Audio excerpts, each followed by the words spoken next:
Hey, there we go. I fixed it. Don't worry, everybody. My bad. I had the mic muted as well as the desktop audio muted. I'll recap for everybody who didn't get to hear. Yep. Bad dreams. Clandon sees a sun face. Something happens with our dwarf back in town. I wasn't here for that part. This isn't the two scoops of sun. This isn't the 2 scoops of sunshine face. This is like evil face. Evil 2 scoops. I would assume the 2 scoops is this evil character. Yes. He pours raisins on people. That's evil. Yes, and if you've never seen that video, go look it up on YouTube. It's pretty funny. And then now we're rolling perception checks in this small little room. Yep, that's pretty much it. So you guys go ahead and roll perception checks. Candon, you cast your primeval awareness. Neither of you notice anything different. And did you cast already? Okay. I can't get it to go into my spell slots, so I can't like actually click it for you. Okay. No worries. So really quick, before we do anything else, I actually want to, like, as I'm donning my armor for the day, okay. I want to turn to Venfina and I want to say, are you feeling any evil presence as you're resting around here? I haven't. Are you sure? Like, none at all? You would have Benfina as far as like being familiar with the feeling and stench of death. Aside from that, you're not noticing anything out of the ordinary. Yeah, I haven't noticed anything out of the ordinary. Okay. We may have something to be concerned about then. I have not been sleeping well these past few nights, and I feel like I don't know, I just get this feeling like I'm constantly being watched. Well, let me look at my spells and rituals and see what I might be able to do about this. Perfect. So, Clandon, you are able to cast your primeval awareness. And real quick, so you're feeling what's your distance on this again? 1 mile. 1 mile. You definitely feel. Is it specifics or directions? Aberrations, celestials, dragons, elementals, fae, fiends, and undead. Does not reveal a creature location or number. Just presence. And which one are you doing specifically? Because I think you have to choose one of those. It says the following type of creatures. Does it say choose one? 1 second. For 1 minute per level of the spell slot you expend, you can sense whether the following types of creatures are present within 1 mile of you. Okay. Control awareness. 1 second. I'm just gonna see if the compendium on primeval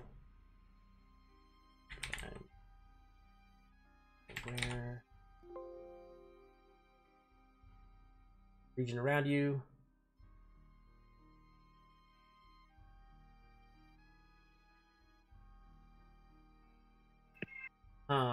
Okay. Primeval. I'm gonna assume it doesn't say specifically one, so I'm just gonna assume it's all of them. And you do sense dragons and undead. Okay. And if I can as well. As well as aberrations. Aberrations? Yep. Oh boy. Alright, so guys, as we know there's at least one dragon nearby and I can sense it, and also more undead, and I'm also sensing aberrations. Doesn't that just sound lovely? And I believe that's within about 1 mile of where we're at currently. Well, the undead is understandable, and like you said, the dragon is expected. The aberrations, though, we might want to try and steer clear of them if we can. Do you know which direction? No, I don't. I can just sense their presence in this area. So they could be right outside. It's just in one direction. It doesn't say any direction. No, I was just making a one direction joke. Oh. Ew. He's got a paladin like you, like nobody else. And I don't know the words. I also wanted to use my detect portal. Okay. So It's let's see, put it gain the up. ability to magically sense the presence of a planar portal. As an detect the distance and direction to the closest planar portal within 1 mile. Okay. For the planar portal, you do not sense anything planar portal wise area. Now that planar portal is specific to other realms, correct? Like astral planes, other planes of existence. I believe so. Okay. It says Yes, see the planar travel section in chapter 2 of the DM's guide. Where you're at right now, as you kind of close your eyes and you feel kind of that all too familiar waves, and you start to feel the energy of the earth, and the everything around you gives off a certain vibration, if you will. And as you're kind of looking for these ley lines and these places of particularly concentrated power, you're not feeling anything in the area. Now, Clandon, what was it you said you were feeling, or what did you cast in order to feel something? Primeval awareness. Is that the one you're asking about? No, I was thinking about detecting evil and good. No, I didn't cast that, or I didn't use that. I was just looking for. I'm able to sense out certain types of creatures, beings. All right. Well, and you were having difficulty locating where they might be? I can't tell you where they're at, but I can tell you that I felt the presence of dragon, undead, and aberration. And what was the range that you were that was casting? within a mile of where we're at. Oh, God. So, I'm not that powerful. So once I'm done finishing putting on my armor, I'm going to go, well, if we're going to find aberrations outside, we might as well meet them head on. And I'm going to walk out the door. Oh, wait. I might be able to tell you if they're outside the door. Hold on a minute. I stop at the door. So as he stops at the door and you go for that, we cut out for a second. The camera pans back into the show that the dwarf is giving to this blushing maid behind the counter. Of course, the typical innkeeper is not available. And in the middle of all of this, as you're raising your trousers, you feel a heavy hand and a thud on the back of your head, and you fall unconscious. Oh boy. That's the last of what you remember. And for timeline wise, so you guys know where this is happening. This was yesterday that this is happening to. Okay. All right. And then the camera pans back to the future. I'd like to detect evil and good. Okay. Detect evil and good. So, where you're standing, you said within 30 feet of you, Fey, Fiend, Celestial. There is Anne, a singular. Is it? Where the creature? Okay, so as you're detecting good and evil, and you cast a spell, you take your hand, and as you grasp your holy symbol, and you begin to kind of reach out in that prayer of to your goddess to receive kind of that inspiration, and just to have her channel that feeling in you. You open your eyes, and as you guys see, her eyes begin to kind of emanate with this very, very soft, gentle light. And you look around the room, everything begins to pulse with this energy. And as you look at your friends and other things, varying degrees of light and darkness, each of them having a feeling of overall good. In this, you don't sense anything in the vicinity, outside of the walls, outside of the door, within 30 feet of where you're standing. You don't sense anything like that. You do notice a small, kind of like a small blip or dark spot on Clandon and Roland, but more so on Clandon.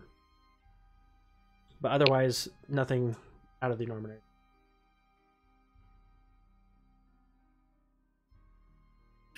I feel like Venfina should have her own music. Oh. I All see. And it looks like that'll last about 10 minutes. So. Perfect. All right. So So you guys... I kind of raise an eyebrow and I'm like, we good to go? Yep, we're clear. Okay. I will open the door. And then you're attacked by a dragon. I'm just kidding. You guys go ahead and step out. Nothing's out there. As you step out into the cool, brisk morning, you do see to the east. You see over in the mountains. You see that the sun is rising. There's a gentle breeze on the horizon. This particular area, again, normally you would expect to see plants and wildlife and things like that to be very green and full of life. This area is just very gray and devoid of color, and just very depressing.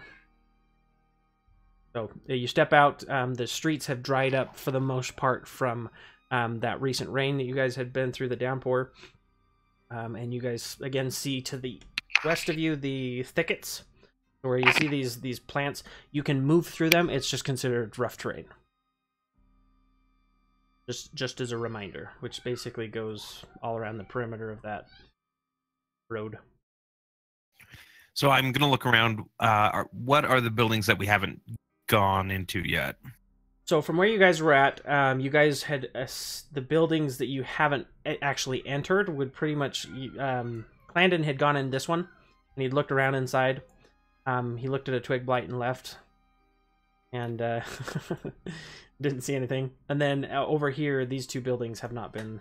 You haven't gone inside of them at all. You did already go into up in this what seems to have been an old inn, or maybe some kind of a way station. There was nothing in there. It was all long since been ransacked.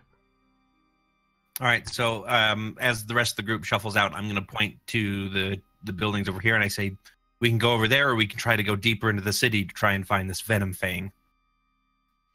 Might as well search around while we can. Might find something useful. Okay.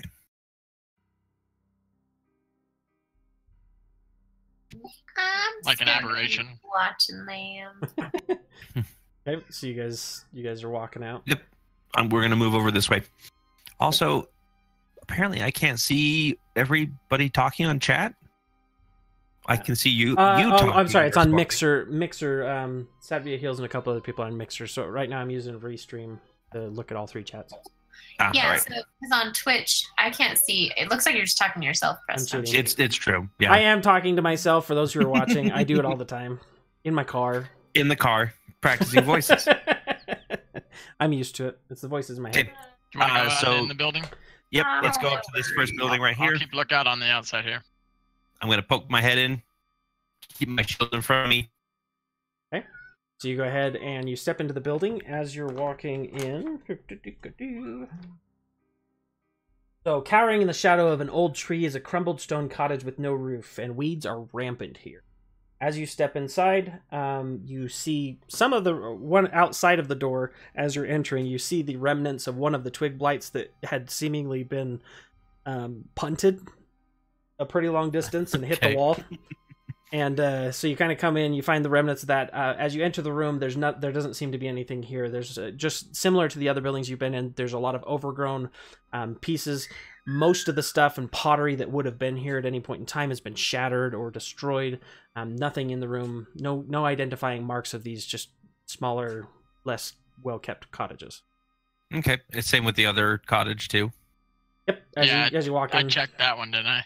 You check the other side, but yes, it's basically the same thing. You come in, you find parts of the wall have caved in. You get that really heavy, dank smell of mud, like of just kind of that mildew and the rocks and things just decaying. And anything in there that's organic is just covered in moss and just mold. Okay, so I'll walk back with Clan to the rest of the group, and I'll say, "Looks like those houses are clear. So, let's head down." Just to the southwest now, right? Yep, let's just head down the trail. I don't think going through the thicket's going to be a good idea at this time. Okay. And about how much time has passed? You guys have spent probably about 15 minutes picking those two houses. And as you're walking around, you're feeling things. You don't feel anything particular.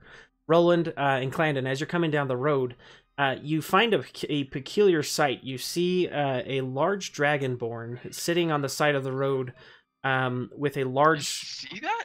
A large bundle that seems to be in the form of a dwarf. That Dora? That's not Venom Fang, is it? I've never seen a dragon before, guys. I'm just saying, like, No, Roland it's has not never a dragon. seen. He's red, and So the dragon I saw was green. as you're approaching, you see. Go ahead, and if you would like to explain your countenance, our guest star for the evening, Mr. Dallin. All right. Azrael. I am a silver dragonborn. My name is Azrael. I'm a paladin, and I have ice blue eyes. I'm like 6.5 feet tall, 250-ish pounds, and heavy armor, shield, and a sword. I look like I don't want to be messed with. Okay, as we're approaching, then I'm going to cast Divine Sense so that I can see if he's evil or not. Okay. You cast Divine Sense. Actually, wait, no, never mind. I'm thinking of Detect Evil, which is what Vampina did, but that's not what I have. Okay. No worries. You still want to cast it? Sure. Okay. Why not? Divine Sense, what are you looking for? I'm just looking. So basically, let's see. It's for celestials, undead, and fiends, right? Mm-hmm. And anything that's been desecrated or consecrated. In the 30 foot, 60 foot? What's the distance on it? View of it's 60 feet. 60 feet. Okay. So, you don't detect any particular entities, but you do feel that this area, just this general area, feels very desecrated. Okay. Just the natural order and balance of things is completely upset in this area.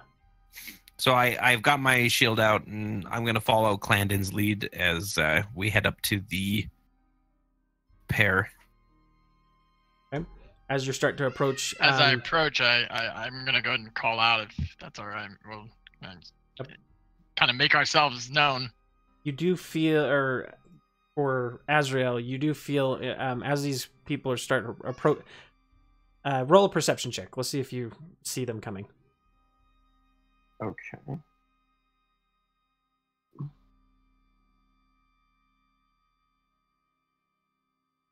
And then Clandon, if you're calling out, obviously but what this is going to dictate is if he hears you coming and reacts, or if you... Gotcha. Does he notice before I call or after I call? He won't notice. He wouldn't notice you. This is pre-call. All If he right, would so hear it's you just a guys time. scuffing up the road, because you guys are just walking up the road, you're not stealthing at all. Hello there. I kind of put my hand on my sword, and I say, hello. Not to worry, we're not here to harm you or do anything, ill. We just noticed you here as we were coming down the path, and thought we'd check in on you. This area is quite dangerous, as we learned yesterday. What might you be doing here? I open the bag that reveals to you a dwarf. I say, does this look familiar to you? And what you guys see is Dora Morlem's face. Is he unconscious? Yes, he is. I he give alive? a sly smile, and I'm like, that's our dwarf. I say, great, then you are exactly the people that I'm looking for. Is he alive? It's hard to tell from your distance. What do I? Yeah, I'm asking him. Oh, okay. Oh, you're asking me? Yeah, he's alive. He's just a drunken fool. Yep, Well, that's our that's normal. dwarf. That sounds familiar. You caught him dangling his naughty bits at the... Great, I I gave was- him a blanket. He wasn't supposed to do that. How did you know we'd be here? Oh, I was told by this curious turtle dude, Yuri, that I might find you guys. In the distance, you hear, it's pronounced Yori.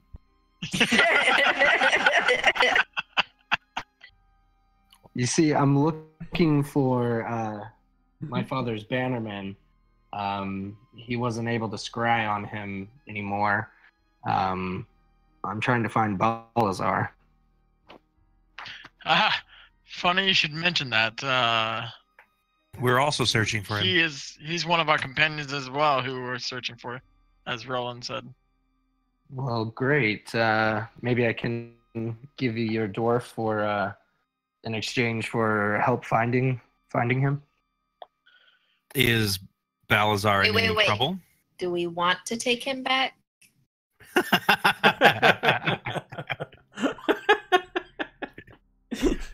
So, Roland doesn't know that he picked his pockets when he was dead, right? That Dora didn't pick his pockets? No, you weren't aware of it, no. Yeah. Then I turn to Aurora and I say, of course. Why wouldn't we? I look sideways at everybody and I'm like, should we tell him? You look sideways at the camera like it's the office. Yes! No! No! No! So I'll step forward and I will go, is Balazar in any trouble? Are you here to cause him trouble? No, I'm not here to cause him trouble. He never reported back to us on his mission. My father had sent him. I'm not sure the details of the mission. I'm just here to find him and figure out what's going on and why he hasn't reported back. Interesting. I wasn't aware of that when we started working with him. I would like to roll an insight check. Go ahead. 14. What are you trying to see? I just want to see if he's got any other hidden intents that he's trying to hide from us. Okay. Go ahead and Azrael, go ahead and roll me a persuasion check. And then this contest will basically see how much he wears his heart on his sleeve. Basically, if you roll higher than him, you read him like a book. I'd also like to see what kind of clothes he's wearing and see if I might know where he's from. Okay. So first, Roland, as you're looking at him, he doesn't seem to have any tells. Nothing about the way he's talking indicates to you that he's hiding anything. He seems very forthright, and as far as he seems very not really militant, but very used to law and order, very used to that kind of thing. So, Benfina, go ahead, and Azrael, do you want to give her a description on what your attire is? Sure, I've got heavy armor on with. Oh no! Disconnected. Okay, I'll finish that. You sure there wasn't a planar portal here? He got sucked out. So the particular one that he has this armor that is I'm trying to see if it's heavy armor. Chainmail. So he's wearing chainmail. He's got a shield. As far as the way that he looks and feels, let me put this in here. You guys see that? Look at that. No. See what? Can you guys show to players? Can you see that? There you go. There. Oh, nice. So that's kind of a visage of. That looks menacing. He looks like one of the characters from my son's castle thing. Nice. Okay, go ahead, Dallin. I showed him your picture that you had uploaded. In the meantime. Oh, sorry. Did you guys not hear me? I'm not. You disconnected. No, yeah, we disconnect. You disconnected right at the beginning. Okay. You're like, I'm wearing heavy armor. Heavy armor with a golden dragon on my chest, a lot like how a Templar would have a cross on the chest. But I just look like battle ready, nothing out of the ordinary for a soldier type person. Okay. Or dragonborn, I guess. And Benfina, were you looking for something specific? Yeah, I was just trying to find out about where he was coming from. Okay, If so he had any tales. as far as what you're looking at, and you having grown up in the high courts, both you and Aurora, Benfina maybe more so since you were a little more involved, whereas Aurora's more running away from that. Is that correct, Aurora? Make sure I'm not... Sorry, you cut out for me right there. Say that again. I was just saying, Benfina and Aurora, both of you having grown up in the high courts, Benfina probably would recognize the sigil on his chest a little bit more. I'm going to have both of you guys go ahead and roll me a history check, please. If you recognize his crest or his...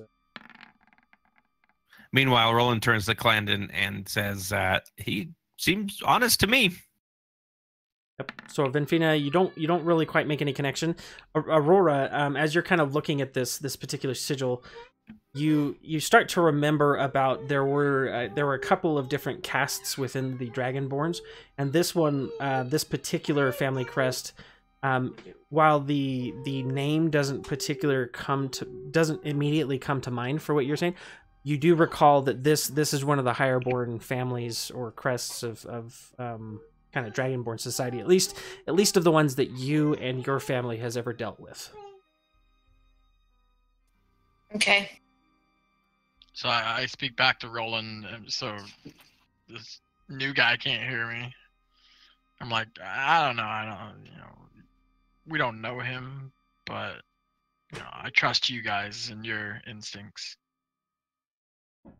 And I nod to Clandon and I step forward and I'll be like, can I check the dwarf, please? And down disconnected again. So just a moment. Who else was wanting to say something? He has his pants. I was just gonna say his sigil's familiar. I don't remember the name of it, but I do. It is a legit sigil. Right. So whether or not it's his or he took it off of somebody, I'm not sure, but the sigil is for real. Okay. Now, Master Dragonborn, can I examine the dwarf, please? Sure. And I just dump him out of the bag onto the ground. Is he still naked? No, his trousers are mostly pulled up. Okay, I'm gonna He lean seems down. to have all his effects. I'm gonna lean down and see if he's injured in any way, if I can help him. Does anybody have some water? Cold, preferably. I don't think that's what he would want, but I don't have the other stuff, so I'm just gonna roll. Smells really bad, and Okay, I don't know medicine if we check. want to carry. Yep. What are you trying to do with him? I'm just trying to see like why he's unconscious, make sure that he doesn't have any sort of bruises or bleeding or anything. Looking him over, he has a little bit of a bruising on the back of his head, which would be indicative of not really putting up a struggle, but just having been kind of knocked out. And he does, otherwise he seems a little dehydrated from having drank so much and just still not quite 100% from that. But other than that, he seems right as rain. All his fingers are attached, no toes missing. I'll take out my flask. No, it's not a flask. It'd be water skin. Thank you. Okay. And I'm gonna pour a little on his face and see if he wakes up. Okay. And with that medicine check, yes, he does wake up. You're more of them.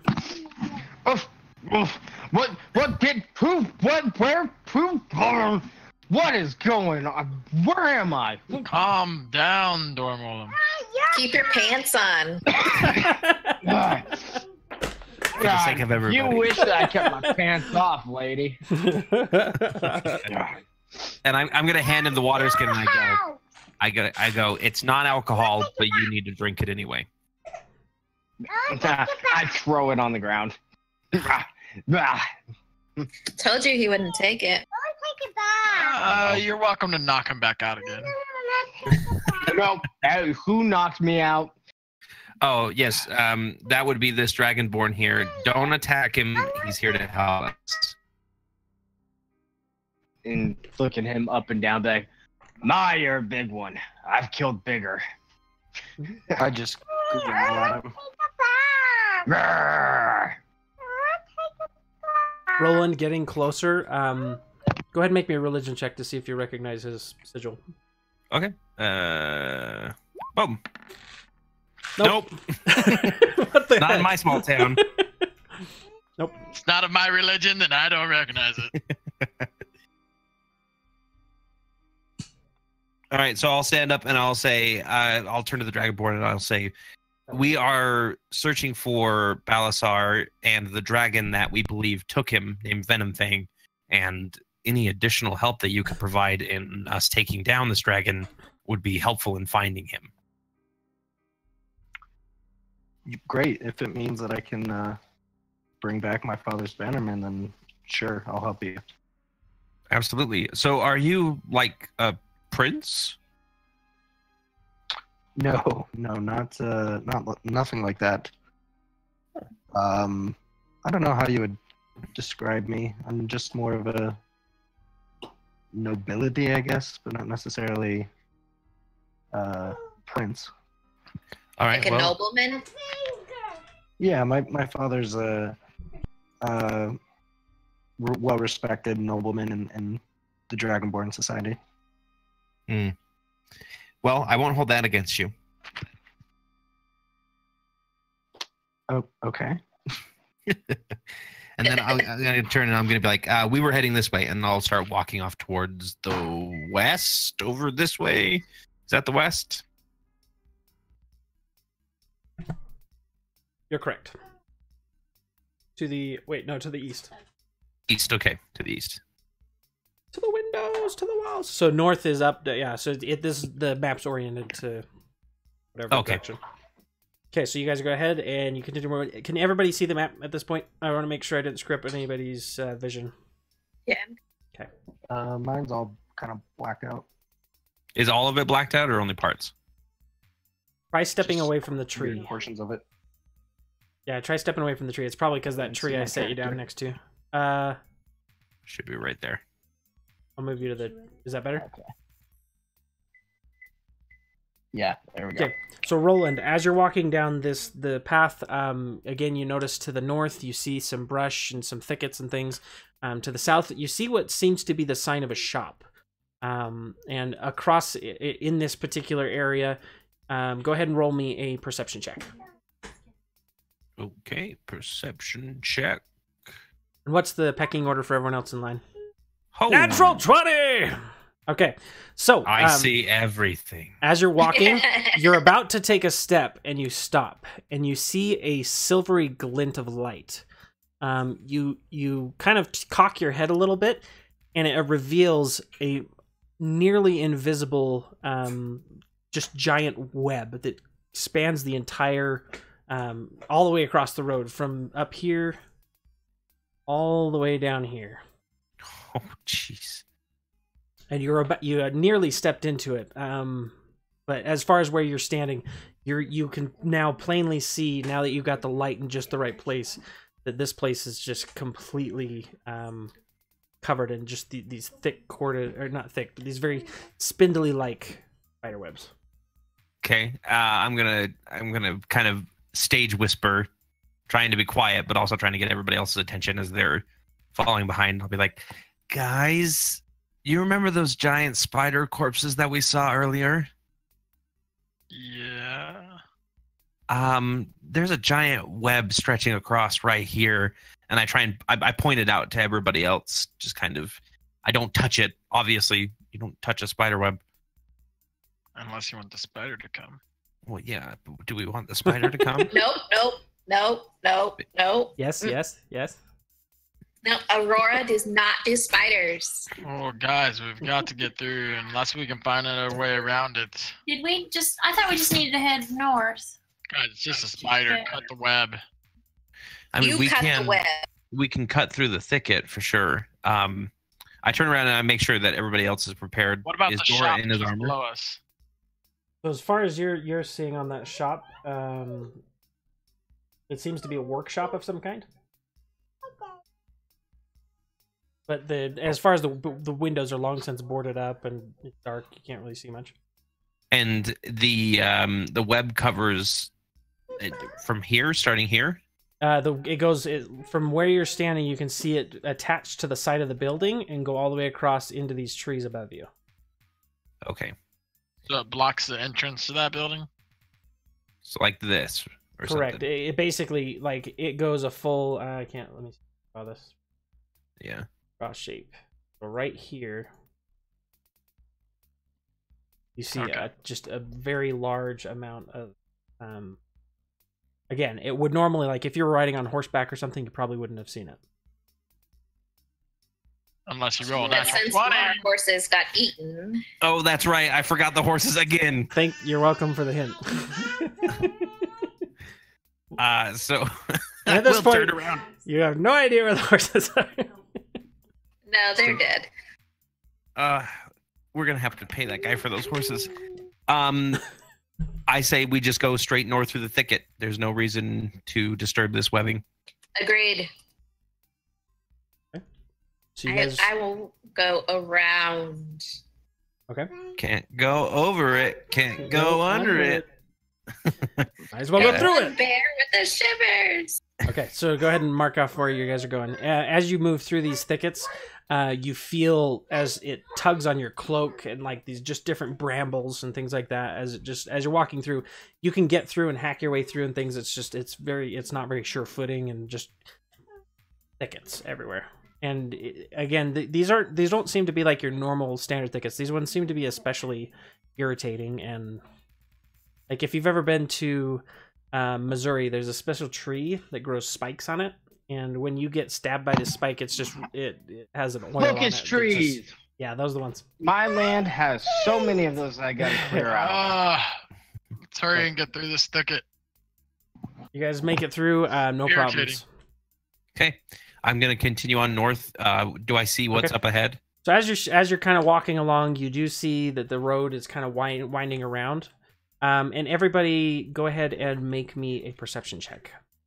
Benfina can do so with advantage because you have your watchful thing. I am just really good at that tonight. Roland's head tips back, and just like the cat that smelled catnip, you see through the universe. Yep. And Wait, wait, what? nothing. Oh, Got a lot of high perceivers. yes. So you guys are all kind of creeping along. You do see as you're cresting around the bend, you recognize this to be the top of the hill. You see that there's this large building. On the top, it's a round tower with a cottage attached to it. It's kind of like a not really a grain silo, but a very large, maybe watchtower at some point. It seems to be in pretty good condition considering the condition of the rest of them. This one seems to be a little bit heftier built because, you know, towers and things typically need to have a lot more support at the bottom. And you see that there's a door leading into the cottage and several arrow slit windows visible in the tower. You can't help but notice that as you enter this area that it's very quiet. Like the rest of the place, you know, you don't have a whole lot of trees and birds, but this specific place seems like the wind has even been scarce to blow in this area.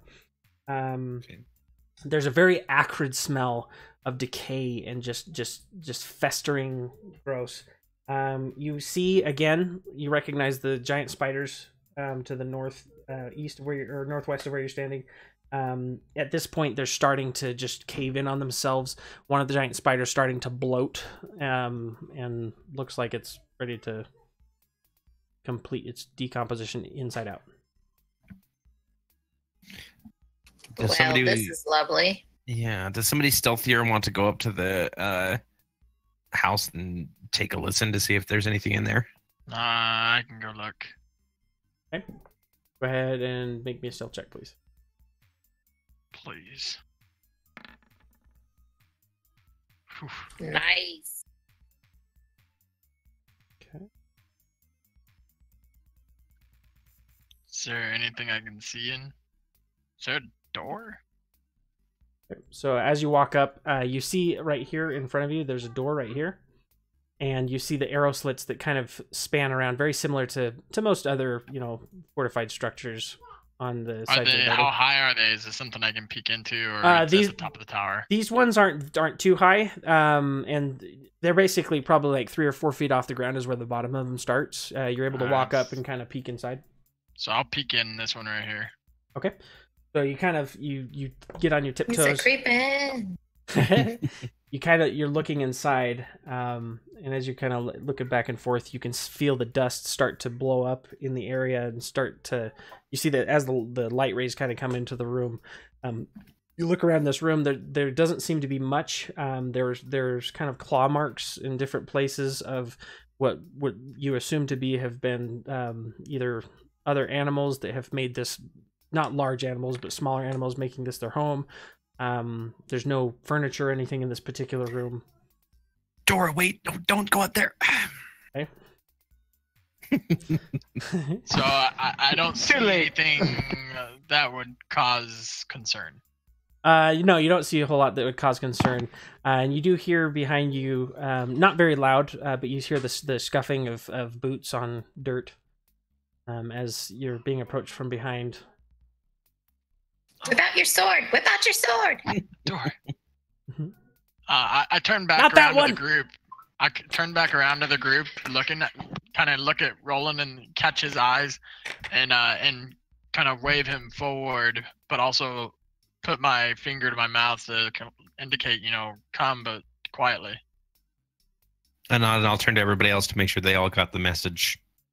Okay. Just everybody gets quickly, signal. but stealthily. Everybody else who's approaching, go ahead and roll me a stealth check, including Tiger Lily. Ooh, can I do that? Roland. Quickly, but stealthily, and then Clink, clink, clink, clink, clink, clink. So, Roland, you're in the zone. I am the stealthiest man alive. Mm-hmm. And I'm as you're rolling going around, from tree to tree. You're basically just kind of you're approaching, and you're just in your head. You are the quietest person in the room. But you can hear as you guys are hearing walking. It's chainmail, right? That you're wearing. Yeah, I'm wearing chainmail. Okay. So you guys hear this like the clinking of his armor, and it's one of those things like. You go nose blind, you've gotten ear blind to the sound of the clinking of your armor. And so you kind of move up there. At this point, everyone else is pretty stealthy. Tiger Lily is just kind of walking up normal, along, kind of stepping here and there, occasionally stepping on a stick, nothing too loud. But as you approach, you hear a very loud and kind of a thick, reedy kind of grumble as you hear this. I stop. And Not then, because I think it's I me, turn around, but I'm like- because yeah. Okay. and you hear. Who has stepped into my domain uninvited? We're in Aladdin. I think we found the dragon. Find the diamond in the rough. I look at Clandon like, should I answer him? As you're standing there, you hear the grating of what sounds like taking steel and sliding against metal. As you see the crest of a large green dragon appear. Ooh. If I can click this. It wasn't I'm- me. I am On the unsheathing top- my sword at this point. At the top of the parapet, on the top of this At that particular moment? tower, and he's looking down at all of you, and his eyes, or you see the very large face of this dragon. So let me give you a picture real quick, and I'll give you a quick description. Show to players. By the way, did we ever ask the Dragonborn's name? The Dragonborns. Yeah. I don't think Did you've we asked ever that. ask? Of course we didn't. Why would we? We didn't I really trust him. What's his introduce name? I don't know. Yep. I don't know. He's the new guy. You just say new guy. Yeah, I'll turn my head towards the Dragonborn and I go, I hope you don't mind killing your dragon brothers. Because I have no idea about like what the class system or anything about dragons is. Mhm. Ah, dragon. We found you. I'll kill what I have to preserve freedom. Good to know. Oh, by the way, what was your Should name? Like the dragon's like clawing off the edge, and I'm just like, hey, what's your name? You see as he's. All right, I kind of heard you. What did you say? Oh, I said, should we ask the dragon if he knows where what's his face is? Salazar. Yes, thank you. I mean, who's the most charismatic out of all of us? Well, dragons are my Roll for favorite it. enemies. So you do hear. I could cast Emissary of Peace. So I'm really excited. Clan already got an arrow trained on him. Right. So Venom, as he looks over this, you see his frill. Looking at the dragon itself, you do see on the top, basically across his brow, he has the start of where this frill is. This dragon, you believe that he's not as ancient as some people might have guessed. Clandon specifically, since this is your favorite enemy, go ahead and roll me a history check real quick for me, and I'll tell you what details you can kind of glean from this. He gets advantage on that, doesn't he? Yes, you do. Thank goodness. Do I just roll the same thing once, or do I need to Roll it tag again. on advantage? Just roll Just it. roll it again. Yeah. And if you guys want, you can always turn advantage on all the time. Just assume that we're going to use the left one. Two natural ones, ladies and gentlemen. Two Now that natural we got ones. those ones out of the way, we should be good. Two for the natural night. ones. So you're not quite sure about this particular dragon, but you do recognize that a lot of dragons, just in general, they typically are larger. They get larger the older they are, and their skin, their actually scale color will change as they get older. This particular one seems to be younger, just because of the darker scales that it has. But otherwise, you are you're starting to see red. You're just. Do I at least realize that it's venom fangs, since that's You the one see, we're it's a looking dragon for? and it's green. Oh my goodness! I'm oblivious. Go ahead, make me I'm okay. just so excited to see a dragon. I'm going for a turkey on this one. Go ahead and roll me a perception check to see if this is the dragon that you saw before. Go for one. Going for one. Oh, okay. You do. You're not 100% sure, but he seems the right size and shape. So, Guys, there's a dragon. What are you doing here? Foolish mortals. You know who you deal with. Have you seen your brother Venom Fang around here? you see him start to snarl, and his nostrils flare, and he says, You speak to Venom Fang, and you know not who I am. At this point, he breathes in deeply, and you start seeing this gout of just thick, billowing smoke coming from his face. And I'm gonna need a couple of you to make a saving throw. Cover! I gotta respond to that. I don't know, like, you didn't really introduce yourself until just now. He says as he breathes acid on you. No, wait. Yes. Poison. So Wait, what are we- no, I want to get out of the way. What are we rolling? So he's gonna be taking a round against you guys. You guys are gonna have to do a DC 14 Constitution saving throw. This is going to be in a 30-foot cone, and the cone is going to currently be encompassing Clandon, Dormorland, Roland, and Venfina, and Aurora. Tiger Lily's just out of that, and so is our other friend, Azrael. Oh, I'd like Ignore to mine. rebuke the violence. Okay, go ahead and roll.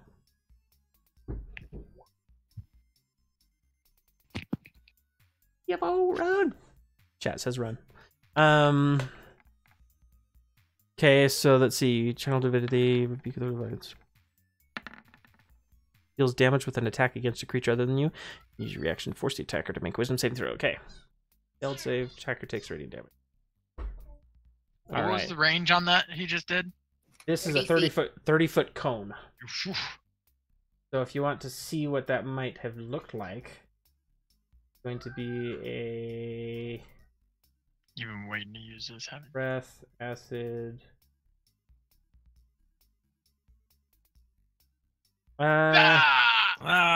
Roughly. Yeah. Is it's it not- acid? Is it actually acid? No, this one's not acid. It's poison. Oh. Poison. Okay. So specifically poison. So those who were able to make their saves, let me resolve that first, and then I'll resolve Venfina's reaction. So Aurora, this one, the save is 14. So Constitution, Clandon did not make his. I win. It looks like Clandon's the only one who Tiger didn't save. Lily need to do one too. Okay, so it's half damage on this, and it's gonna be 12d6. What? Yeah. What? So give me a second. I might die. I just got back to life. And no, Tiger Lily did not have to I'm do the one. only one that took damage, right? No. No, everyone else takes half damage. Half damage. So what do I take? I also have Full. resilience to poison as well, so.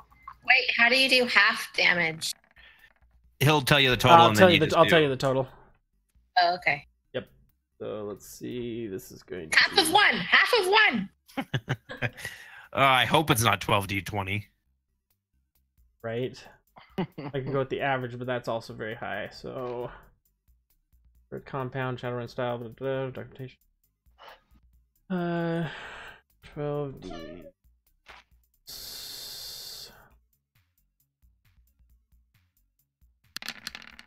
Oh my goodness! Ah! Oh my god! Oh jeez! Sweet Gond, no! I'm dead. So he burns. Anyone who, let's see. So everyone but Clandon takes half damage of that. So that's 25 damage to everybody but Clandon. And 0 damage for me. Yeah. Steve, So I'm dead. I am never. No, you don't. You're in the. Yeah, I am. Yes, you were. You were in there. Yeah, I'm dead. So she's unconscious. Where's Tiger Lily? Wait. She didn't have to do it. Hold on. Did we ever fix your? That was the other thing we needed to fix. Your health. No, that you fixed it. I'm at 24 instead of 13. That's really low. So okay. So. Oh, I'm knocked out. So Clandon goes unconscious. Roland gets hurt, and Aurora at this point is unconscious. Who else? Do I put a 0 or do I Just put go to 0. Yeah, you go -1? straight to 0. You go straight to 0. Good luck, guys. Bleh. Okay, Justin, well, you- I'm not trying this. rebuke the violence now. I'm not trying this. Oh yes, and then Yeah. rebuke the violence. You're right. 50. Wait, So could that's that going to have be saved me? wisdom. He takes 25 if Yep. if he fails to save. What's the save throw on that? Is it my AC? It's going to be on the left. It's 11 or 10 is what he did. Yours is going to be your. It should be 10 plus your something or other. Spellcasting It's your spell modifier. save DC. Mine's 11. Yes, so he fails it, so he takes 25 damage. So as he takes this deep breath, and he just these gouts and gouts of just poisonous gas come out, you see as like these rippling waves of light just and hits him in the face, and he just throws his head back. So Dora, did you take damage on that too?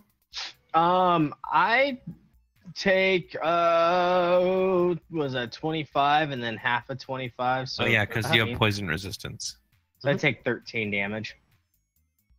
Okay, that's I 25. joined a party of idiots. Hey, Mr. Dragon, we're just gonna stand here and complain about your name. This is Yeah, thanks, Clandon. don't piss off a dragon, let alone. At this time, I go running inside. Okay. I yeah, rolled 2 1s. Okay, so, So everybody I, roll for initiative real quick for me before we get too far. Just so we know where everybody's at. Now go ahead with what you're saying, Roland. So I've got my shield above my head. What, did I roll initiative there? Come on. Lucky for you guys, Hang you on. didn't roll a 20, so there's no layer action. Was that what sucked? Oh, jeez. Of course. All right. So I've got my shield over my head throughout the entire poison thing. I'm still coughing because obviously the shield's not working. Okay. And then I'm gonna drop it, and I'm gonna survey the area as we're getting into combat. Okay. So we got Clan and Tiger Lily, Dormo, and Roland, Benfina. I need go ahead and Azrael, click on your token, your person on the map, and then click there should be a button up at the top, roll for initiative. You'll be able to just click initiative. Everybody reset their health from the last time, right? With that long rest. Yes. Yes. Just making sure. Just giving Can't you guys. do much about 50 Trying to hit give you points. guys as much of a chance as you can have. So, Sarah, what is your max at 24. 24. Yikes. Yep. Rangers aren't We need tanks to like get some paladins. shields. Or maybe we should just not partner with people who just are stupid to dragons. Castle? Not my fault. I rolled 2 ones. Okay. At least I damaged him a smidge. Okay. So, but do we have everybody? I think we're missing Aurora. In this. Well, yeah, Aurora. she's dead. Go ahead and roll the initiative for me, though. Yeah, you still have to make death saving throws. You're not dead yet. You're not dead yet. I got better. It got better. Okay, we've got everybody on there. Go ahead, and we're gonna sort to descending. Benfina, you take your first action as the smoke starts to clear, and you feel that stinging in your It eyes was and a your reaction, lungs. actually. Just for clarification. Okay, Group it's hill, so bad. group hill. So Did it grab my initiative? it did not. Go ahead and 17. I'll put you Yeah. in there. 1 sec. Azrael. Let's just do that. 17. I'll just manually add it. Port descending. Okay, so Okay, question. Yeah. Could I have cast protection when everyone got hit? Or was it a bonus action, reaction? What? they're both reactions. So protection. If it's So a protection reaction, gives you disadvantage on an attack against you because that's just like blocking with your shield. That doesn't help against this one's an area AoE. attacks like this. Yeah, Yeah, but you can't. You can only do one reaction per round anyway. correct. So you would have had to pick between the two. All right, whatever. That one was better. Yeah, it was 25 damage to the dragon. It's not a bad start. If only we had half of our party. Hey, can't choose better. Okay, so Benfina, you see as this happens, you see next to you Aurora collapse as she's just stinging in her lungs, and you hear Clandon to the north also collapse. What do you do? Roland's hacking, but he's still standing. All right, how close is Aurora to me? Are we just like... She's right Yeah, next to we're you. right next to each other. You're on top of each other. Okay, so is it an action if I like bend over and give her a healing potion or something? Yes, if you were to give someone the way, and just so for Azrael and everybody else, the way I treat potions is if you're taking one yourself, it's fine to use that as a bonus action. But if you're giving it to someone, that's going to be a full action. Okay, and on healing potions, what do I roll for the... Your lay on hands is a bonus action, isn't it? Lay on I hand. Or it's a don't think full so. action. It's a full action. So either one for you, everyone. Right. What do you roll for a healing potion though? What dice? I believe it's a 1d. It depends on the particular potion. Which one is this? This is just a standard healing potion. I just have a healing potion. It's from Sister. Ariel? Yep. Healing potion. I believe it's a 1d4 2.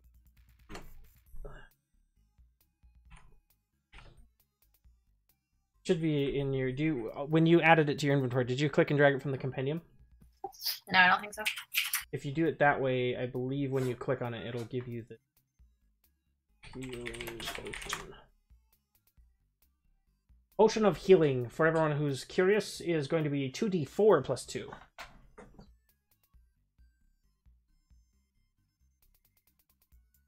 Okay. Yeah, I'm gonna give her.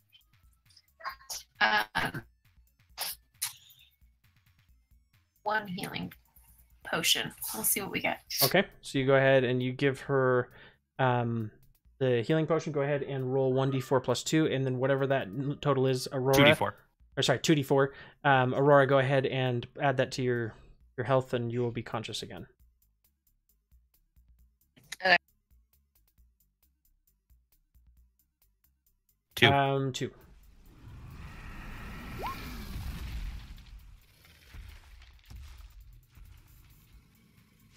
So add 7. Yep. From Yeah. 0 go up to 7. Yep, you are correct. Okay. Trying to see. Face step. No, this probably need to Oh, here it is. beforehand. Nope, it's a bonus action. Aha, I found it. Okay. I'm going to use bonus. Okay, so you It's use your Misty action Step. on Aurora, and then you're using your bonus action. Where are you Misty stepping to? It's 60 feet, right?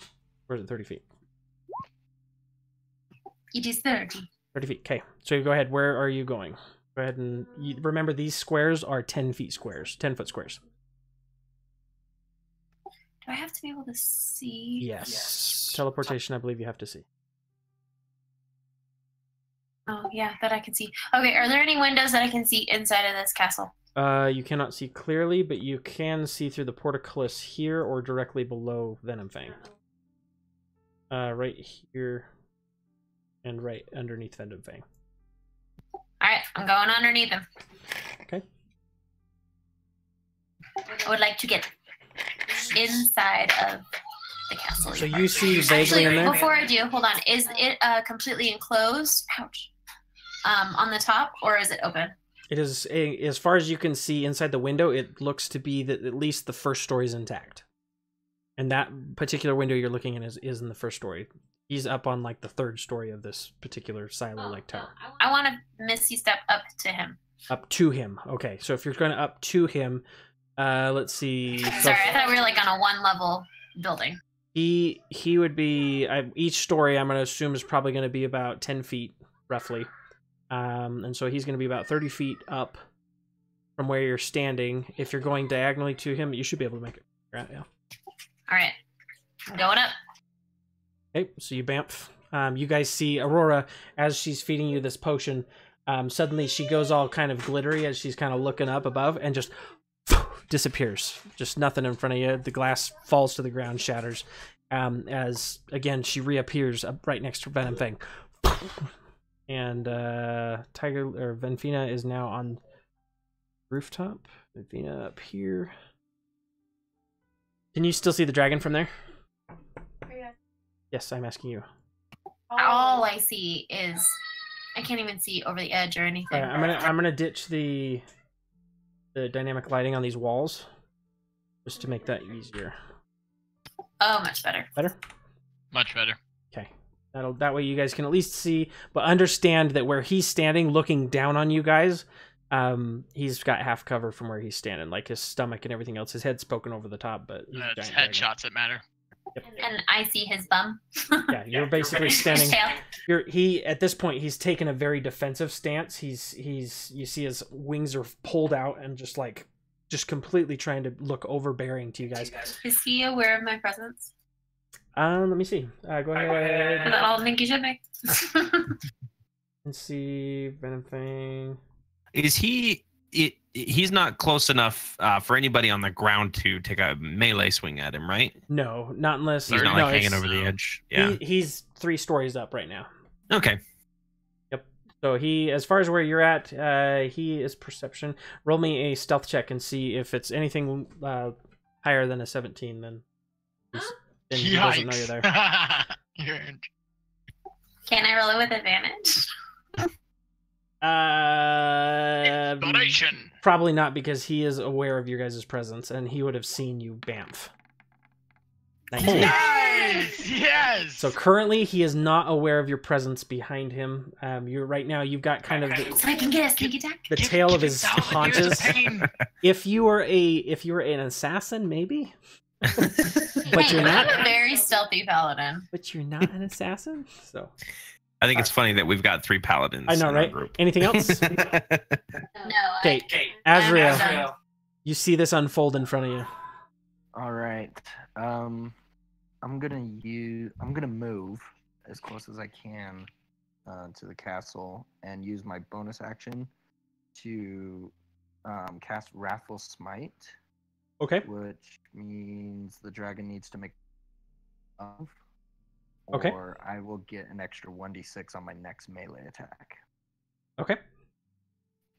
Let me check on that. I thought Wrathful Smite was a bit different, and I don't want you to spend something without having to.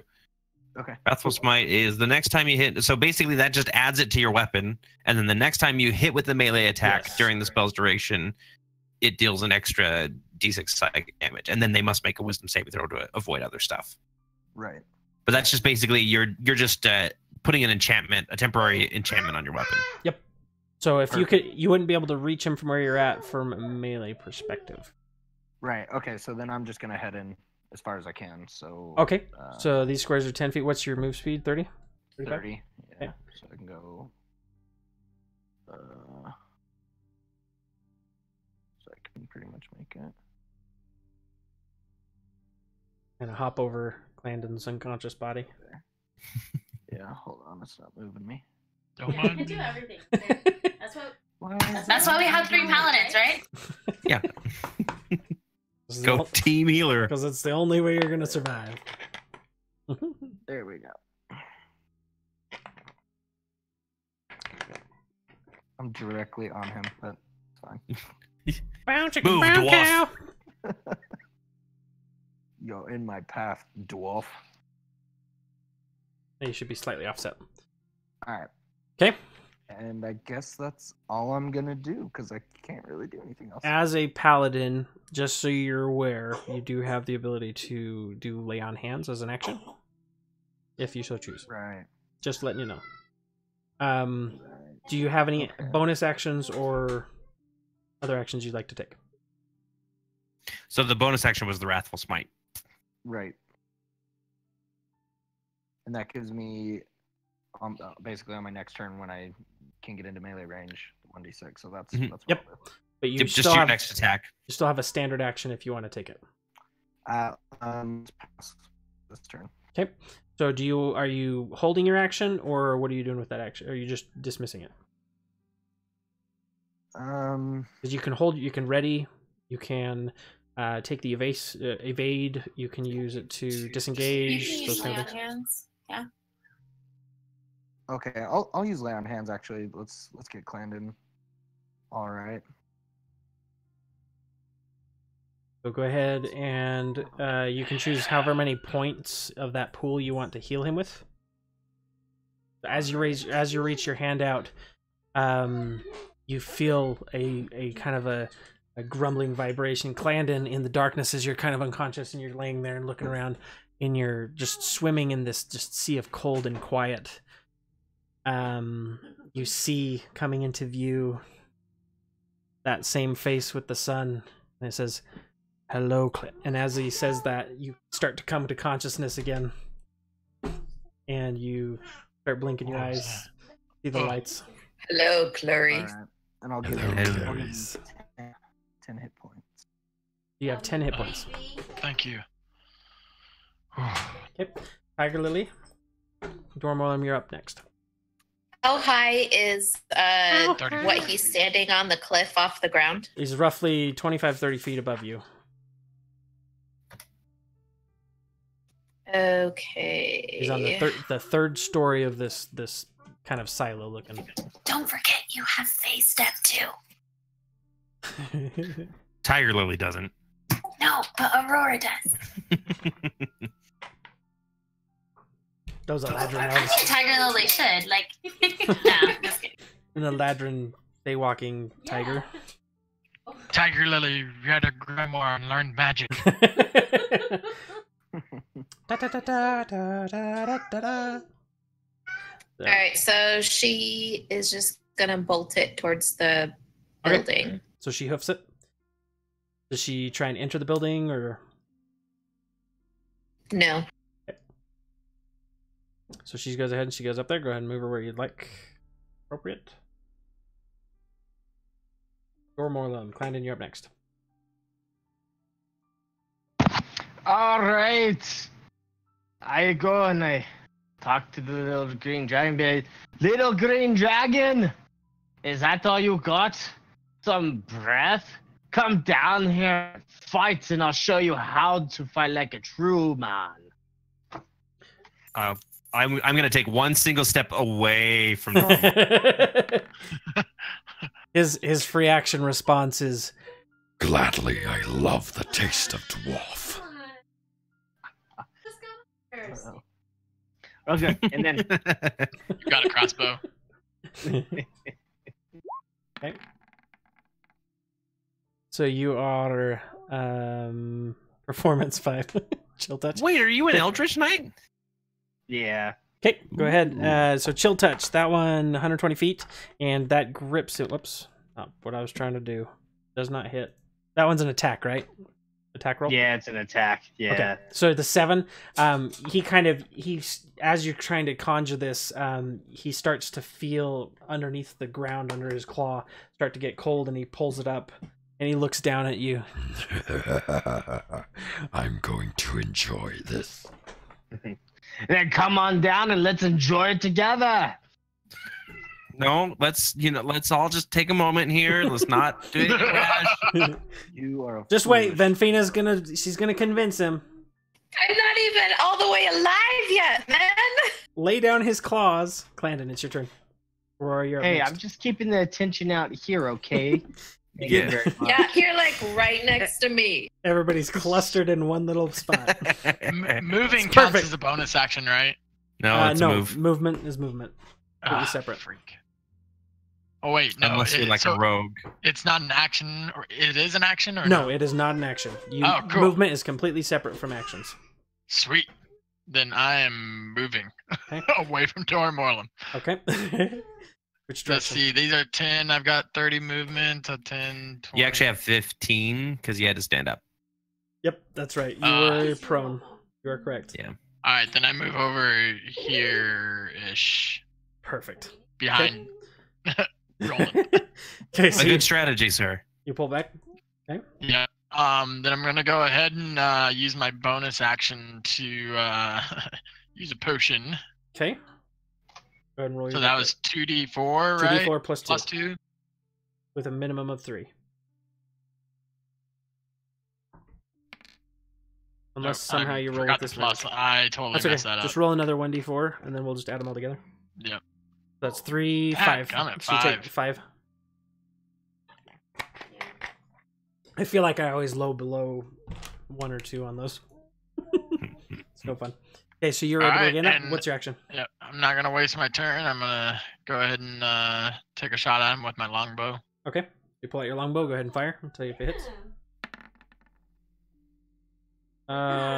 You shoot, but as the arrow comes through, it hits on the scales, and you see it just clatter off. Are you? You have to do kidding? higher than an 18. Oh, wait. No, no, no. Whoa. Hey, I'm looking at tie the goes dice. to the attacker. I was looking at the dice. Preston has this bad thing of looking at the dice and not at the chat. Oh man! It flies through, and as it clatters off, it hits his wing. Yeah. It hit the Wait a most minute, I heavily get another armored. shot. Go ahead and He roll gets damage. another shot. Roll damage. I'm sorry, I forgot. Yes, it does. By the way, because he's my favorite enemy, I get a +2 bonus damage. Perfect. Go ahead and factor that in. 4. Okay, so it's 7 piercing damage plus 2. Correct. That's 9 damage total. Okay. All right. So you hit, and again, it was one of these. He kind of scoffs at it, and then you see him wince a little bit as it hits his wing, and he kind of looks around to see where it came from, and you see the snake-like arrowlet slits from his eyes narrow as his nostrils flare a bit. And then I point the door, Morlum. I'm like, he's the one that offended you just now. Roland gets in on that because otherwise the dragon is looking right at him too. All right, it's Aurora. Shield ready, since I'm Aurora's right next. Yeah, Dylan. Yeah, Azrael gets his shield ready, of course. Good idea. And Aurora, you All are right. not within his striking distance, so you can move freely. Awesome. I am going to. Yeah. I'm going to move over into these bushes right next to me and hide in them for a second. Okay. So you go ahead and you step into the bushes, and remember, once you enter those Wait. bushes, you have half movement. Yeah, that's fine. So now I'm going to do a healing potion. Okay, pop your healing potion. And that was 2. What was it again? That's a 2d4 plus 2.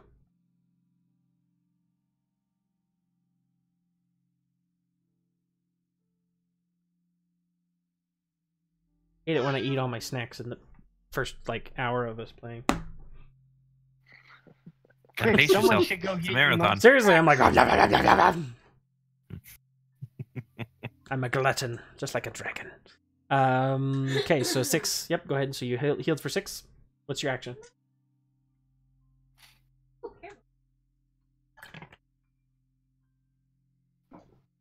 Action? Okay, so Oh, okay. I was doing stuff. My action is that I'm going to use sharpshooter Okay. and aim for him. Okay. So sharpshooter, you're going to take a -5 on your attack roll with a +10 to damage. Go ahead and roll. And I think we set up your thing, right? So when you roll, it should show us your sharpshooter shot. Yeah. Perfect. Go ahead and roll your attack. See if it hits. Son of a... It doesn't hit, but No, it doesn't even leave the freaking thing. so as you're firing, you pull back and you let go, and the arrow doesn't even fly. You realize you didn't knock it. You were in the moment of just kind of being still, just your head throbbing. Not quite there. Your empty potion bottle goes flying from the bow. She almost died. All right. So next next it's Venom Fang, and as you kind of see him up on the tower, he looks down proudly at all of you and he says, So many things I haven't eaten in such a long time. and so he's gonna go ahead and he's gonna take his wings, and you're gonna hear Venfina, you're gonna feel this gust in your face as he takes off and Oh, great. and he kind of gets up off the air about 10 feet and takes a nosedive just completely straight down towards the ground, and you feel this as he hits the ground, this small shockwave. At this point, he's going to make an attack. First attack, he's going to use his... he's going to bite at Dora Morlum. Oof. Does a 24 I was hit? scared for a minute. Does a 24 hit? That's Oh, 17 piercing damage. Hold. Holding. I'm holding on. I'm afraid for your life. Hold on. Hold to on. what we got. It doesn't make a difference if we. And at make this it point, or not. Venom Dallin, Fang, you don't have protection, do you? he's standing. Okay, even with shield, it still wouldn't. Okay, yeah, so it hits even if I were to use shield. Okay, so it does hit. 17 piercing damage. And as his face latches onto me, I just laugh at him. So he bites, and you see his eye looking at you from you're poking out the side of his mouth, and he bites and just kind of tears into you and pulls back. And at this point, he's going to go ahead and try and scrape at you with his claw.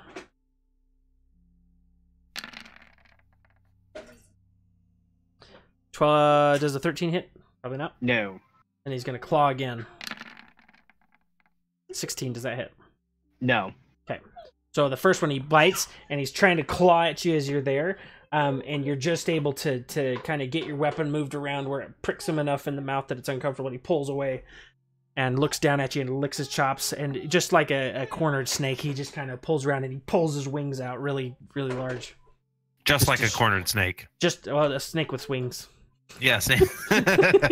he's at this point you can tell he's just puffed up and he's like, "Come at me, bro." Roland, you're next. Venfina's up after that. Okay, I am going to go ahead and so let's see. I'm trying to see who's hurt as I'm looking around. I'm hurt. So you would have seen Clandon come back to consciousness and hobble to you. Yeah. And then Aurora would have... you probably would have noticed her as well. Skittering away. The direction that you were facing, you probably would have seen. Okay. And then Dora looks hurt now, too, right? You can't tell from his marker from here, but I would assume, yeah. You would have seen him just get bitten by a dragon. He doesn't have his health bar updated. I'm trying to look at it. It's updated on my page, but it's not updating in... Yeah, I'll fix it. Looks like it's not attached to your HP bar. Oh, why it keeps getting disconnected like that. Gosh, you roll 20. One's your AC. And this one is your initiative bonus. Okay. So yes, he's not looking too rough, but I don't know. Well, in that case, I'm going to go ahead and I'm just going to kind of put my shield against my body and mutter a quick prayer to Gond, which will be in the form of a healing word, which I thought was going to show up. Okay. Come on. What word? Come on. What's the word that you heard? I just say, give me strength. Do you feel And I don't know why it's not clicking the thing. It's not showing up. One second. Roll 20 is being dumb today. So it's go ahead and roll your. If it's not rolling there, go ahead and roll the healing for it. You feel that connection with Gond, and you feel his power course through you, as you feel like the feeling of a cog going. And at this point, Dormorlam, you said, is healing. Oh, never mind. I figured out what was wrong. Okay. Wow. I have a lot of cast at will levels to close. Oh. Oh yeah. I hate it when that happens. So yeah, I'm just healing myself with it. Okay, perfect. So you feel that as you were kind of feeling like you were wavering, but you feel his love and support. And then I am going to bring my sword around and try and slash at the dragon. Okay, go ahead. Roll your attack. Doesn't hit. What? Trump? Gonna be huge. I don't know. Sometimes In normal fashion, yes, it does not hit. Sometimes I just, I wonder. So you swing at him, and he pulls back his wings, but he looks again. He's ready for a fight. Vinfina, Azrael, you're next. Well, before he left, You would have gotten an attack of opportunity. Go ahead and roll an attack. So I get 2. In other words, With your glaive.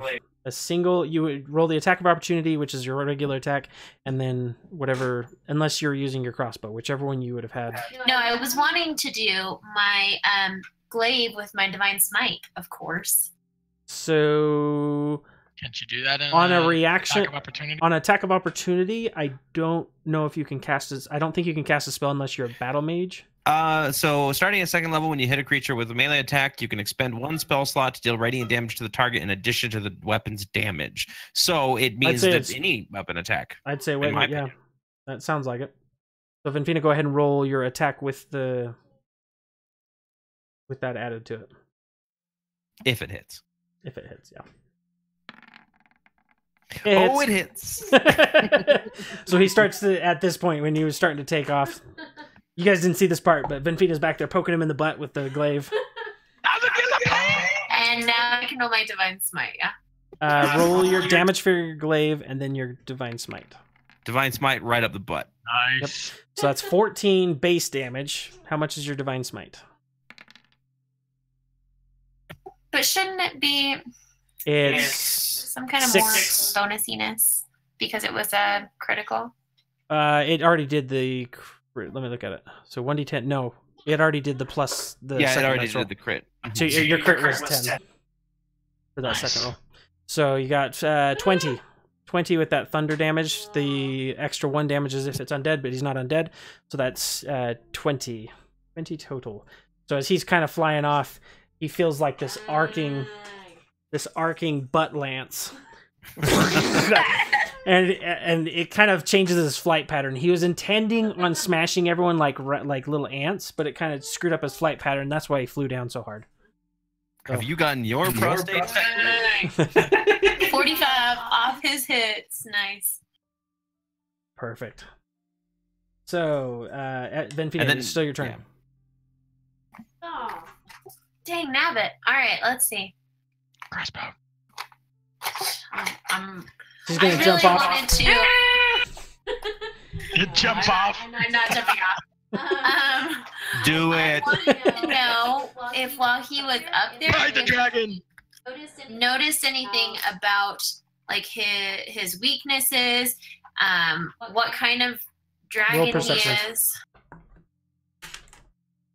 You gather that he's probably a poison dragon based on the poison cloud he put out. Looking at him, you're not really seeing any particular weaknesses. You did notice when you got closer, most dragons they have very thick scaled armored hides. They're like the tanks of the animal kingdom kind of thing. But you do know that wings and other portions of his body are a little more susceptible to damage. They didn't seem quite as heavily armored. You're also noticing that he tends to keep his wings out of the fray as much as he can, since that is something that they can wield as a weapon, is their ability to stay above their prey. All right, and also I wanted to survey my landing. I'm just looking for Okay. So looking up here, Balasar. looking for Balasar. Yeah, Okay. that's why I came up here, is to look for him. Okay. So as you come up in this this zone and you're looking around, where you're at, the wall has kind of caved in and the ceiling has fallen in a little bit. You're on the 3rd floor. You're looking around. You see little bits of gold and just small piles of stuff. It seems like this was where he kind of was. As far as dragons go, this seems to be more of a fledgling horde. It's not like what you typically find with an older dragon that's been there for thousands of years.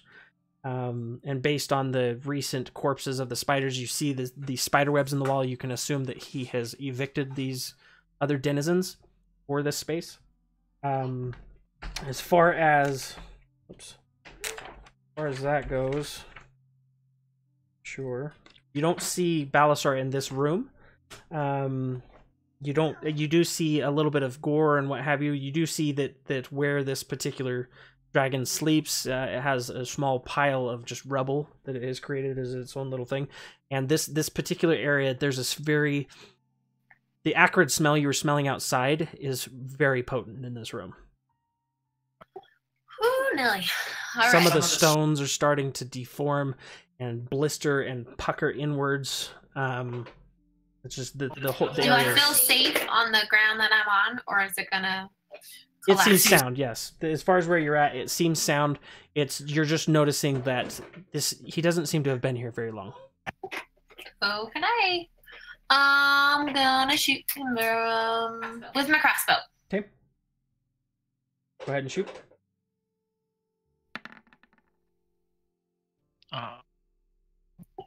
Well, I tickled him. Yep. You shoot it. It glances off you shoot him in basically in the back, and you see it just kind of ricochet off his hide. I was just trying to get his attention. Hey, Azrael. what'd you do with our friend? Tiger Lily's next. All right, I'm going to attack him with my longsword. Go ahead and roll your attack. Whew. 25 does hit. Most All right. assuredly. Go ahead and roll your damage. Damage. And you can click on longsword and it'll roll your damage for you. Sorry, in the chat. Oh, my bad. Oh, you're good. What? You don't know this system inside and out? Perfect. Doing anything? Just hit the name longsword. Let me try. I Oh. see there's a little thing at the bottom that's blipping. Yeah. Didn't like that up me either. Something janky's going on there. Go ahead and just roll the damage using the dice roller on the side. Well, 20 is Okay, broken let's today. see. What the heck, man? It's a 1d8 plus D8 your plus 6. stuff, yeah. Yep. Plus 6? Wow, nice.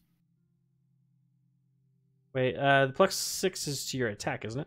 Not to your damage? Yeah, plus 6 to hit.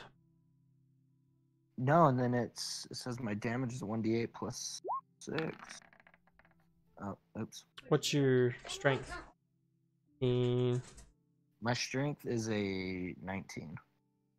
Okay, well then Is maybe it the fighting style? valid. Fighting style is plus 2, yes. Plus 2 to damage. So it's Okay. probably a plus 4. And then a plus 2. That sounds Yeah. about right. Yep. Okay, you're right. It just seems unusually high. That's good. Plus 6. There we go. Okay, so that's a D8 plus 6. So that's 10 total damage. Slash, and didn't you have a thing queued up? That's right. Go ahead It and was a 1d6. Hold on, I'm trying to remember. smite. It was 1d6 total. So as you swing, it connects in his forearm, and you feel it start to not quite go, and then you just muscle it in there and push as hard as you can. You see it start to clink underneath one of the scales and peel it back, removing a few of these. And once your sword has made its way in there, you feel this divine flare and fury at just the presence of a chromatic dragon in the presence of a paladin of Gond. Or not Gond, Bahamut. Bahamut. All right. You feel his fury roiling in you, and it bolsters for another 3 damage. And then I want to run away. Okay. He will be able to make an opportunity of attack at you.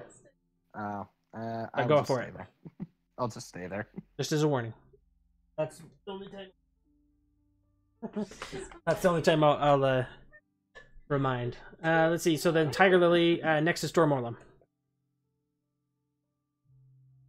I just figured All right, so that would hurt really bad. she's gonna go ahead and pounce. Okay, so she runs. She has enough room. Go ahead and make her. You need to make a DC save. What's her save on it?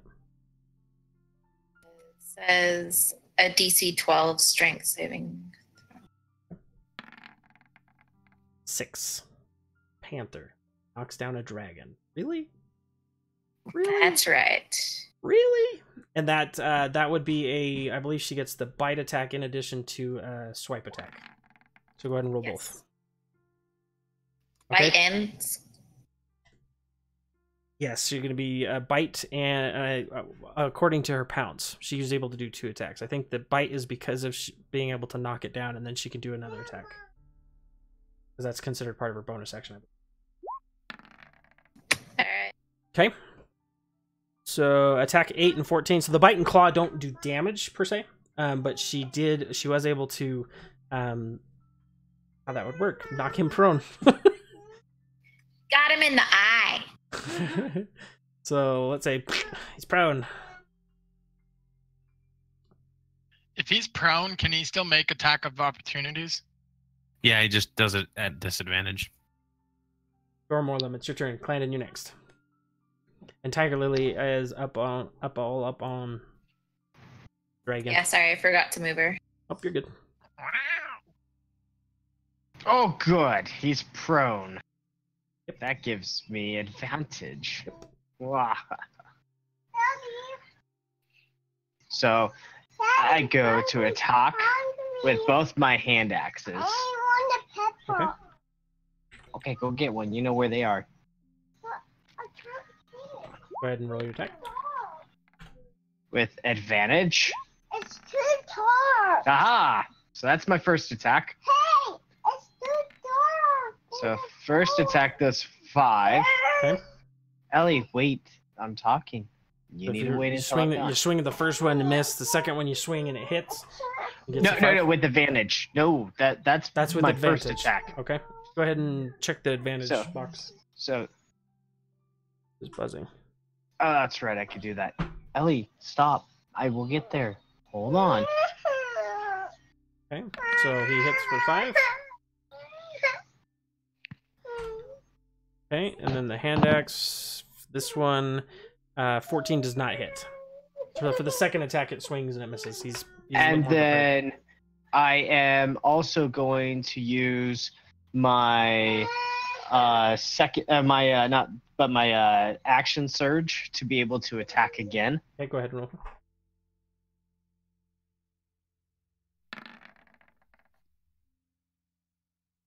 Gosh, dang it. Okay, so it rolls and it doesn't hit. Swing again. At this point, 16 he's, doesn't hit. he's swinging back and forth. No, it's got to be 18. Oh, yay, dragon skin. I want his Full armor. skin for armor. Anyways, then for a bonus, I am going to use my second wind. Go ahead, and that it allows you to heal. Is that right? Yeah. So I heal for 10. Okay. Perfect. All right, that's it. Your turn. Okay, remind me how if I were to try to move away, what that attack of opportunity does. So what happens with an attack of opportunity is when you leave melee range of any creature, they can make a single attack at you. I thought there was some kind of roll involved. I guess he has. They would to... roll an attack. Yeah. Yep. Yeah, we're not gonna move. Would it look like But those 7 billion dice that you threw down earlier? No. That was the poison breath, which recharges. Hey, Clandon, that he also has a disadvantage on attack because he's prone. Correct. Yeah. So you've got a good chance to disengage. You can also use a disengage action if you want to leave, but you wouldn't have an action. But it's an action. You see him on the ground at this point. He's just like whipping around. Well, I'll go ahead and make my attack first. Okay.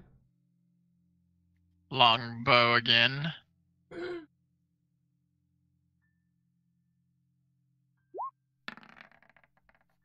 He does hit. If you're in melee range of him, if he's prone, I'm gonna say it's what I'm saying is usually when you're in melee range of something and you use a ranged weapon, melee. it's a at disadvantage. But because he's prone, I'm gonna say that he probably can't impose disadvantage in what you're doing. Since it kind of balances out, because I should have done that with advantage, but I'm also disadvantaged, so it Correct. just balances out. Correct. Okay. So we'll just put it at that to normal. Make it normal. So 20, yes, and 8 piercing damage. So you see him. He's kind of rolling around. 8 plus 2, so that's 10. Nice 10. And at this point, because he's on his back and the kind of the soft parts under his arms and things are more visible, you're able to sink an arrow deep into his shoulder. Okay, and so as a bonus, I'm going to go ahead and use another potion. Okay. Go ahead and roll that, and we'll move to the next one. I'll trust that you put in there. So Venom Fang, he roils, and again. I also was gonna make a move. I was gonna go ahead and move. Okay, go ahead. Wait, Preston, you skipped me, man. I skipped you. Did I? You skipped me. I did skip you. I'm sorry. Go ahead. So you go ahead and make your move, Clandon, and then Aurora, it's your turn. I'll see if he's gonna do his chance to attack. Buzzing me. Stop it. All right.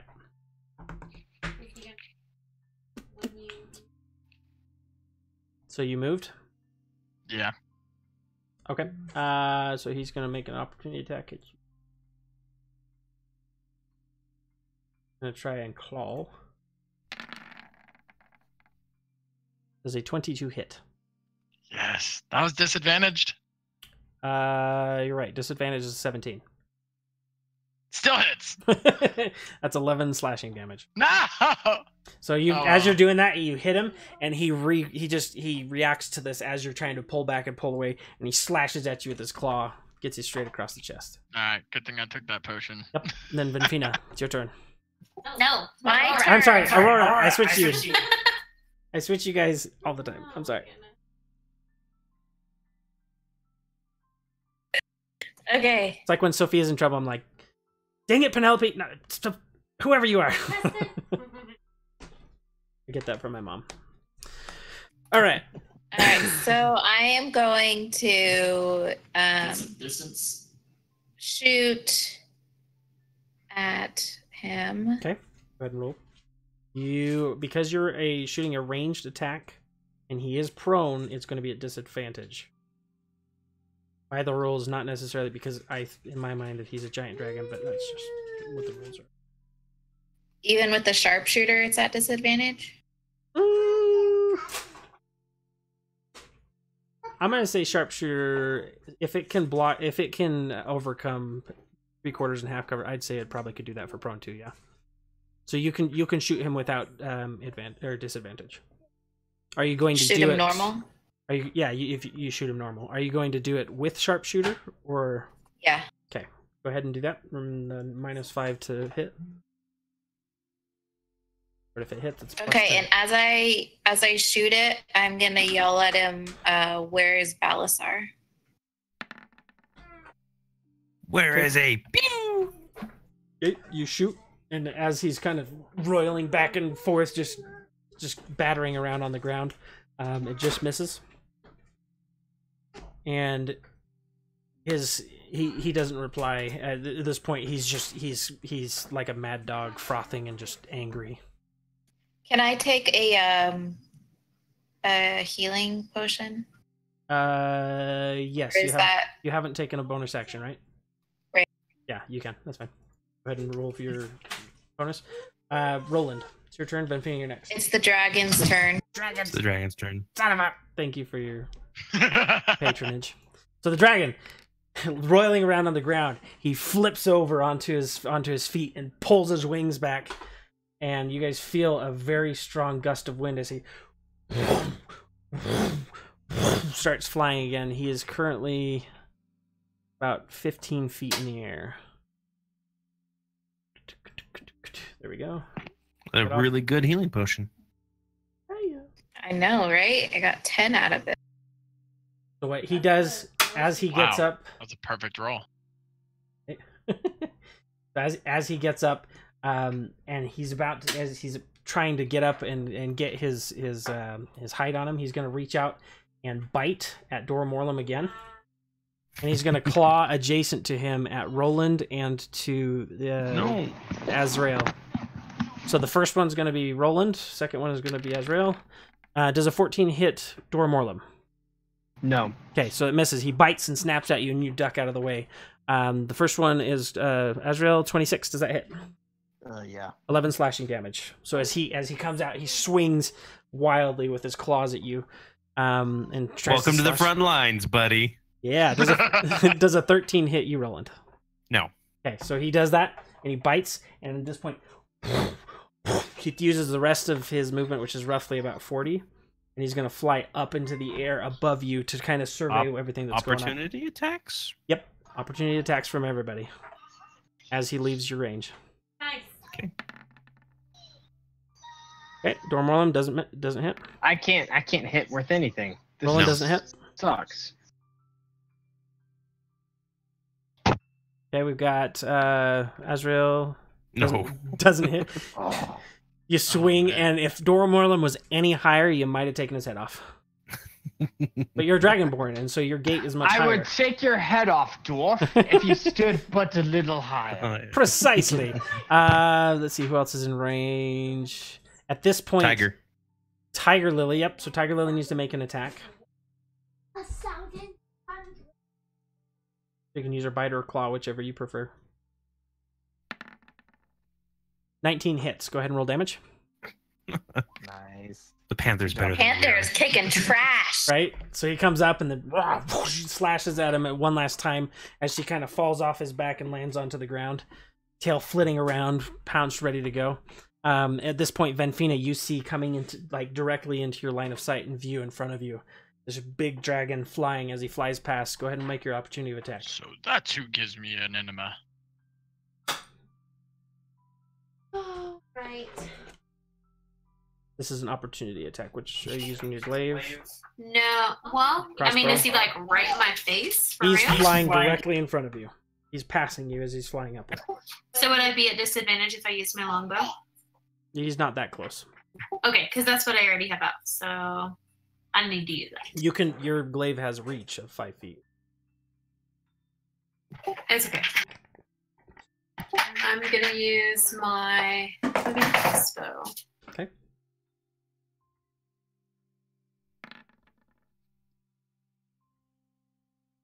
What's up with the 7?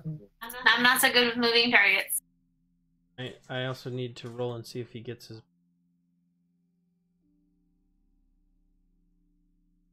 Oh, where's the stupid thing? Okay, so 7 does not hit. So as you shoot, it whizzes past him, and then So right at this point, Venfina, from where Venfina's standing, he's about 10 feet above you diagonally. Does that make sense? Everyone else, he's about 40 feet above you. And he's looking down and he says, Puny ants, how dare you come into my domain? So at this point, he's going to check and see. 20, roll. 16. 16. So it does recharge, but he's not going to use that attack because he's already used his attack this turn. All right, so he's up in the air. He's hovering. He's not moving any further. That's just where he's at. So Roland, it's your turn. Then Venfina. Okay, I am going to reach my hand out towards Clandon, and I will go, "Gone to be with you." And as I do, some like white lightning sparks flash off my hand, and I cast another healing word on Clandon this time. Okay. As a bonus action, which we can do Sensation. properly. Roland. The sensation is similar to that of someone walking around and scuffing their feet on the carpet, touching you. So let me. Woo.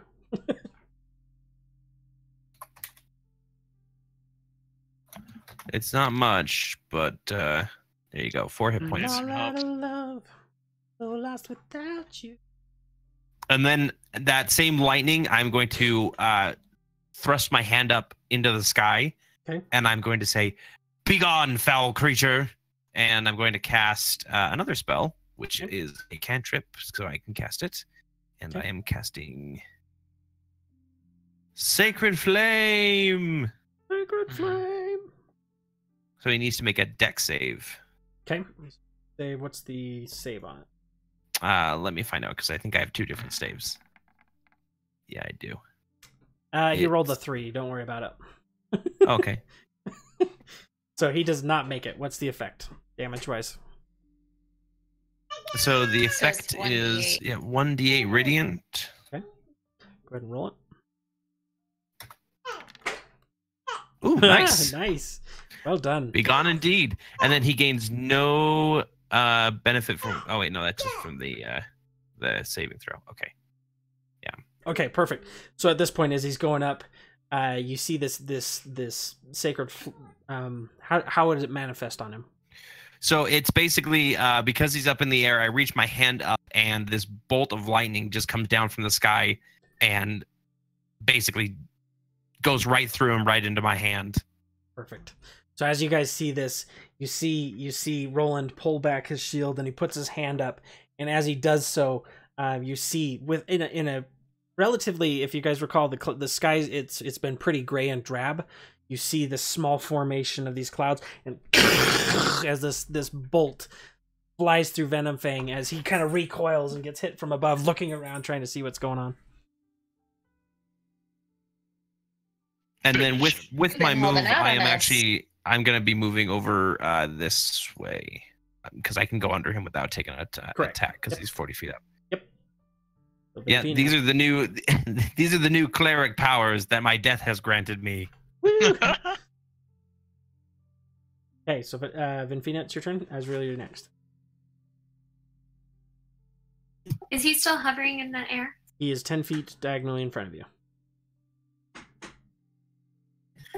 All right, so if I advance a slight amount and use my glaive, you could reach him. Yes, it would be a stretch, but you could reach him.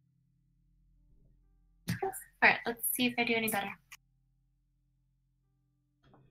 Okay, go ahead and roll your attack. 13 does not hit. You kind of swing at him, and you start to lose your balance and pull back. Yep. All right. Screen just went black. Okay. Any other actions? Bonus actions? Yeah, I'm gonna cast something.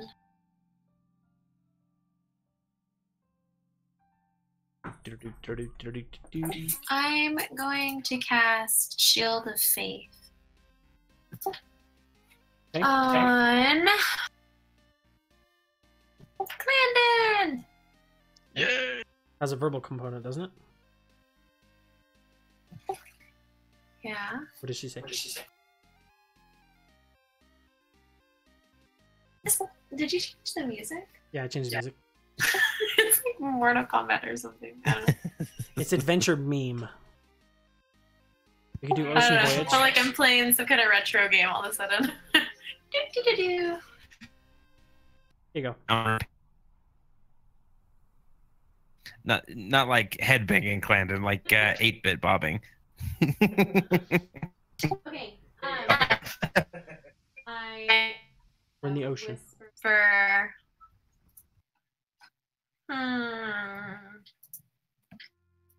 you need some protection. may the gods be with you. Always use protection.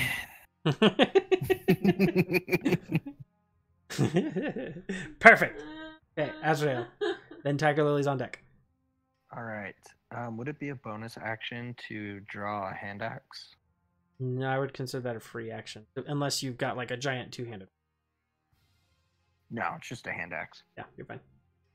Okay, so I'm going to draw a hand axe and then use Hunter's Mark. Okay. Which is a bonus action. Gives me an extra 1d6 bludgeoning, piercing, or slashing damage. Okay. And I'm going to throw my hand axe at the dragon. Okay. So as you do this and you cast Hunter's Mark, you start to see everything around you. You like the gray drabness. You almost see this bronze outline around Venom Fang. You can see very clearly where he is now. And you take your attack and you roll. Go ahead and roll for damage or attack. Yep. So it's let's see, 20 feet is its normal base stuff. Are you proficient with hand axe? That is a good question. Let me double check. I think it's a simple weapon, which we Simple are weapon. proficient You with. should be proficient with. You're right. Okay, should be fine. So 25 does hit. Go ahead and roll damage. Okay.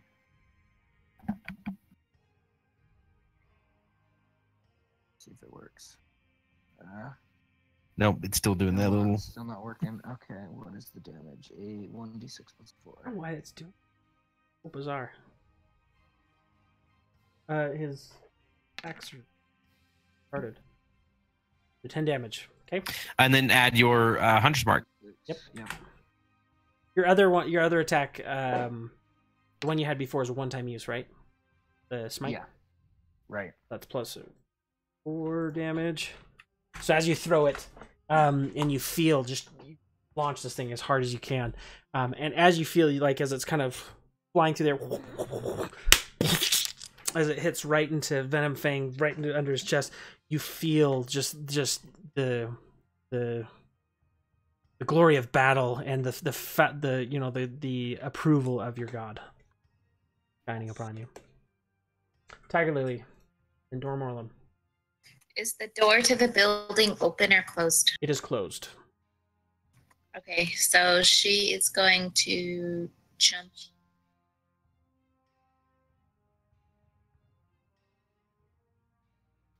She's gonna jump in the window. Okay. So she's gonna try and climb up in the portcullis. Go ahead and make me a dexterity. Or this is Tiger Lily. That's a bigger, where she's at, that's a bigger window. She can jump up there, no problem. So You cut out, what did you say? She's able to jump into the window, no problem. For some reason, I was thinking it was you. But yeah, that particular window is larger. If it's the cat, it can do it. Yeah, if it's a cat. Cats can jump like that. That's no problem. I was just thinking that Tiger Lily is like the most powerful member of our party. Seriously. Let's do. Okay, so I'm going to move me real quick into the building so I can see what she sees because it's totally black right now. Hold on. I can actually make it show up for you, I think. Has sight, emits light 30 feet. What's her visual range? I'm just gonna put 30, and then we can figure it out later. Is that good? Yep, that's good. There you go. And I will fix Tiger Lily right now. Not in the sense that she won't be able to have children, but in the sense that she's broken. And is the door that connects me to where Becca is, do I have to go upstairs or anything? You have to go upstairs, yeah. From where she's at, there's a closed door on all sides of this room. It's very dark and dusty. Again, this particular room seems to not have much remnants, but Tiger Lily can smell the people outside where she's at, but the door in front of her is closed. Okay, so can I use an action to try and break down the door? Yes, she's gonna roll an attack on the door. And these ones are iron banded doors, so it's gonna be like a 15 or above to make this work well. So would it be better to pounce or to claw? She wouldn't be able to pounce from here. She could bite or claw, whichever one. It doesn't matter what either one. She does hit. It does hit. Go ahead and roll damage. She's gonna kill this dragon all on her own. Right. So this particular door, as she's kind of coming up at it, she kind of bounds up on it and slams against it and kind of trying to claw at it. She feels with this particular push, she feels one hinge break free, but the other hinge is still just holding on. Okay. Dora Morlum, it's your turn. Clandon, you're up on deck. All right, so I want to move Okay. to this door here and open it.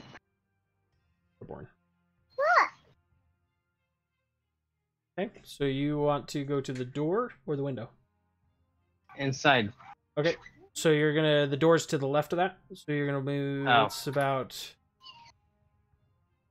and as you approach, the door's unlocked, so you're, dynamic lighting, let's delete that.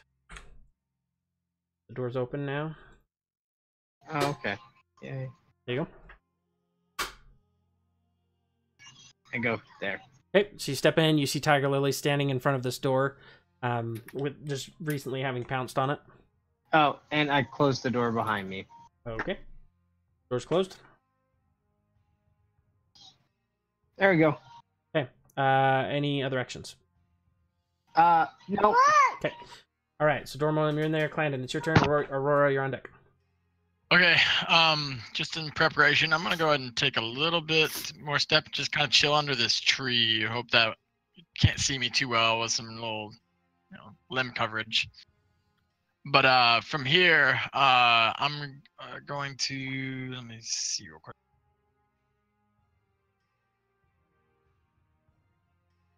Let's see, I'm 10, 20, 30. Okay, I'm still good.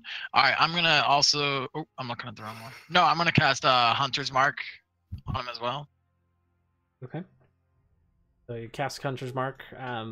You feel the astral energy that of your planar forces hone in on him. He has that kind of like a blue and green vibration to him, like when you're watching a 3D movie. That's Planar Warrior. This is Hunter's Mark. I know. I'm just saying Okay. your Hunter's Mark's got to be something different than Got it. Balasar. All right, and then I'm gonna go ahead and make my attack with Not Balasar, Azrael. my longbow. Okay. Go ahead. The new Balasar. That does not hit.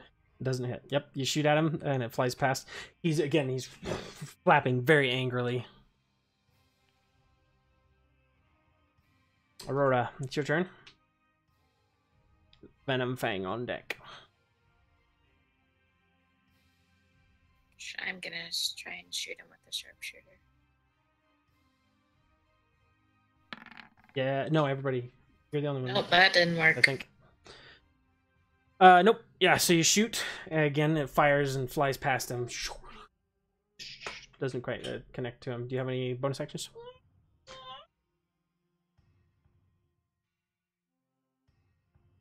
Bonus Nope. action?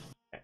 So at this point, Venom Fang, again, he's flying up high into the air, looking around, seeing all these people scattered in different places.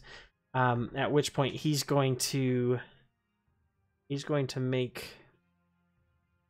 an attack at Azrael. He's going to dive bomb Benfina as he passes you. At this point, he's still not 100% aware of your presence, but you can make an opportunity of attack as he flies down at Azrael.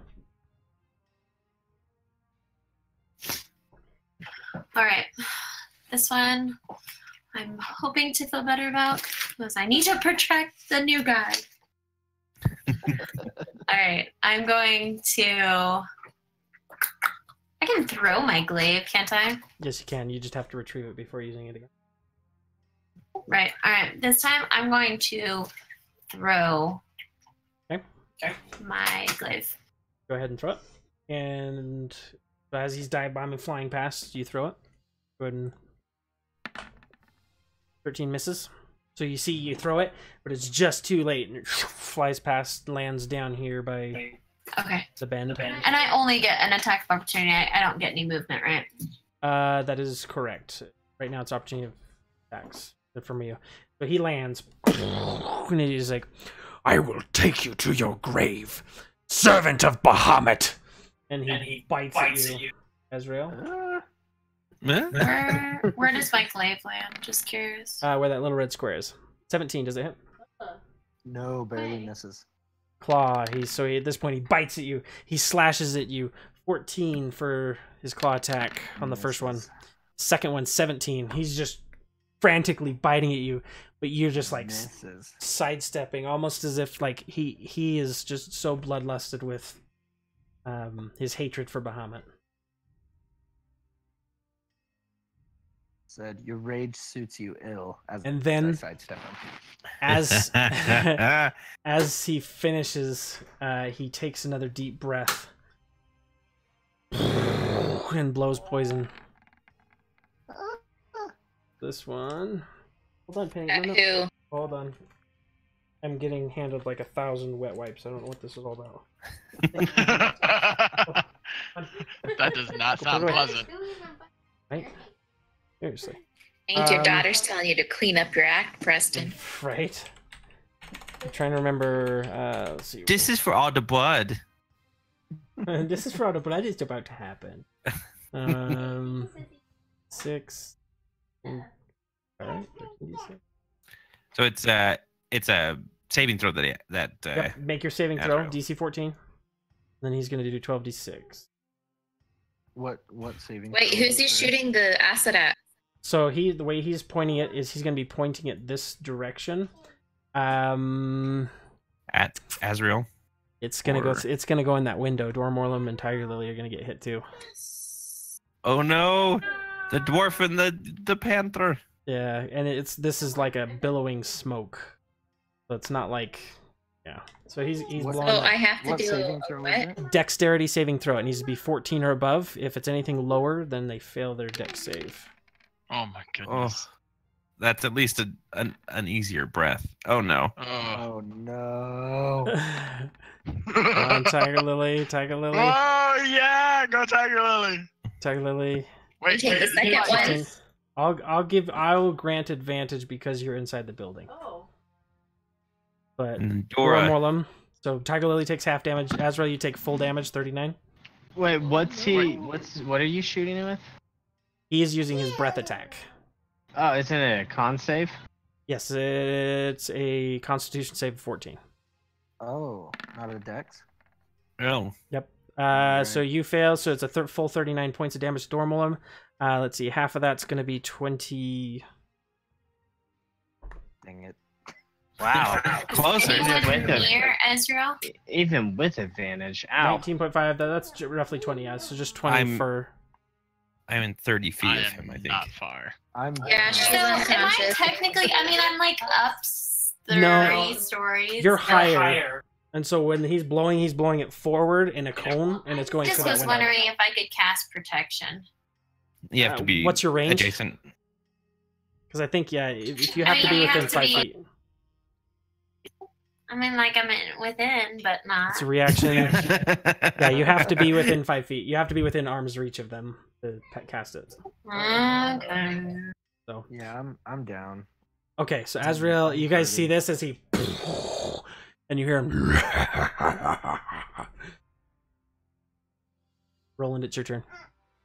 I'm actually going to move over because technically I can go like. Yeah, you can go adjacent to him. Yeah, you have enough room. He's huge, okay, so he's not occupying that whole space like a blob. I'm going to move over and slide in, and as I kind of slide in, I slap my hand against Azrael's forehead. So Azrael's starting to fall. Be blessed. Yep. Yeah, and I go, the gods aren't done with you yet, friend. And I'm going to spend all 15 of my lay on hand pool All right. Okay, Azrael, you got 15 hit points. Bahamut smiles upon you this day. And Gaunt. Yes. And Timora. And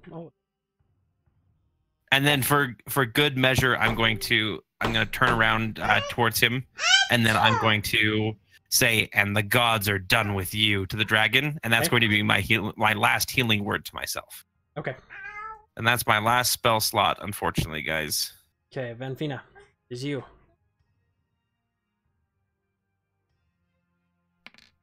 All right. Well, I feel like the gods are not in favor of me attacking, and I'm going to go inside the lair. Okay, into the parapet of the layer. So in this top layer again, are you looking for something? You're walking around? What are you doing? Yeah, I'm looking for Okay. Belisar. So at this point, you're kind of disengaging, so you're taking in the surroundings a little bit more. Your eyes are starting to adjust a bit more to this particular lighting scenario. Which I do have dark vision, so I don't really have to. Yes. So at this point, you see in this particular area, as you're looking around, again, you've got the spider silk all over the place.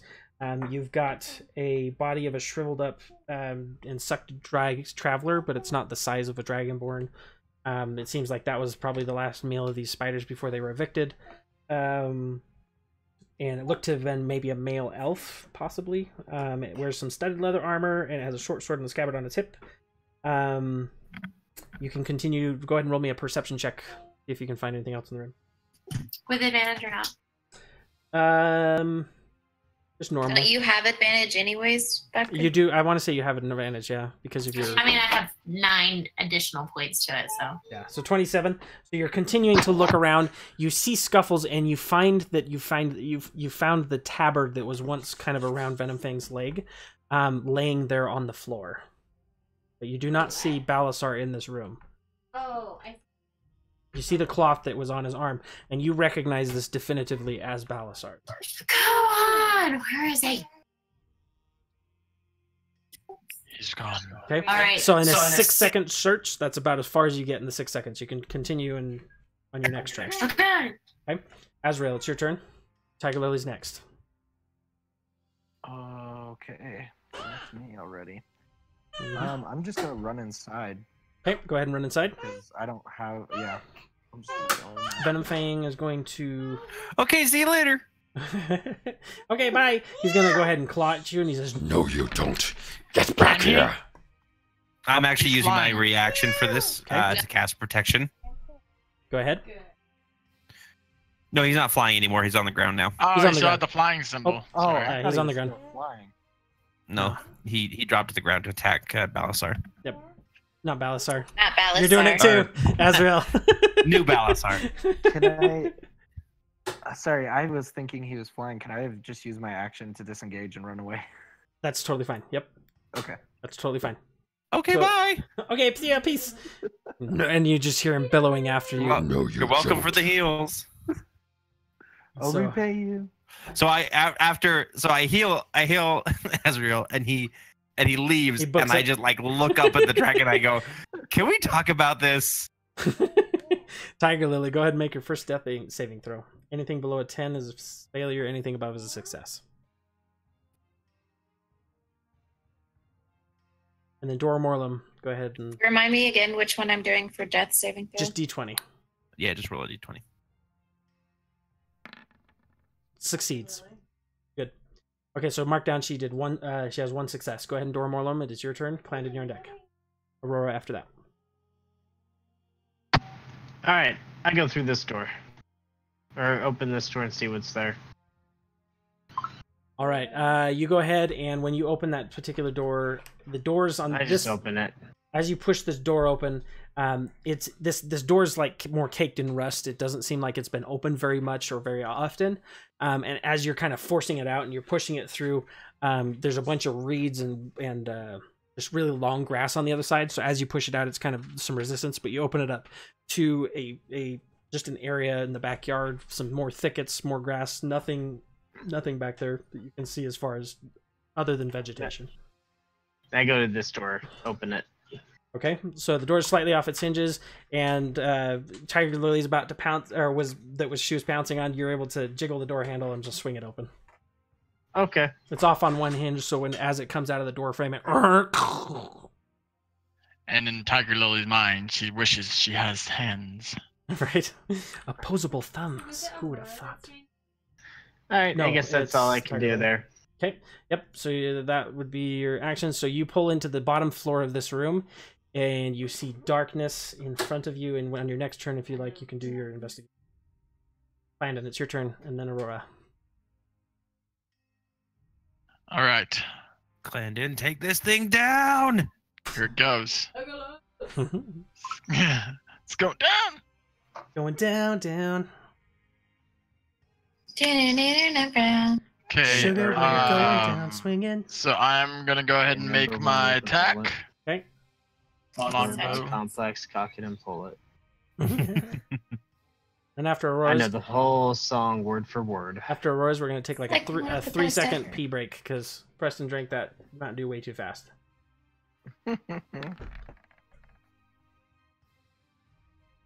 Clandon hits. Roll for damage, and this Don't is forget with your your Hunter's Mark. Yep, 1d6, right? minus Yep. 6. Then minus 4. Yep, And then don't forget the +2 because of favored enemy. you're right. 2. Does that kill it? Nope. So he's Does he look at this almost- point when you fire at him. At this point, you see it sink deep into his neck, and he recoils and kind of shakes, and the shaft that's hanging out the rest of the way breaks off. And he just looks around wildly at you. So now he's facing, And I hug the tree and pretend I'm one with it. looking down that direction. Aurora, it's He's your looking turn. at me. I'm gonna also, as my bonus action, I'm gonna use my last potion. Okay, go ahead and roll. This has been a very expensive fight. Yes, it has. If only there were some sort of dragon horde or something that could offset the cost. We'll see. Okay, so 7, you got it. Aurora, it's your turn. Just gonna try again. Okay, roll your attack. Got this. You got You this. your With the added sharpshooter damage, or no? Is this one? Yeah, it looks like she rolled it with sharpshooter. Yeah. So that one's with sharpshooter. Yes, I did. Okay. All right. So that shoots, and that one doesn't quite make it either. Just barely. Okay. So let's take a pause for a moment. I'll be right back. Come back! It kind of looks like he's dead the way he's positioned now. I'm not gonna Yeah. lie. Yeah, it's But true. no, he's very much alive, and I'm right next to him, and I've died once, and it's okay. It's fine. So the way the microphone is positioned on Preston's screen, it looks like there's like a telescope pointing out your window. Yeah, it does kind of. I don't see that. Where's the telescope? All right, I'll be right back too.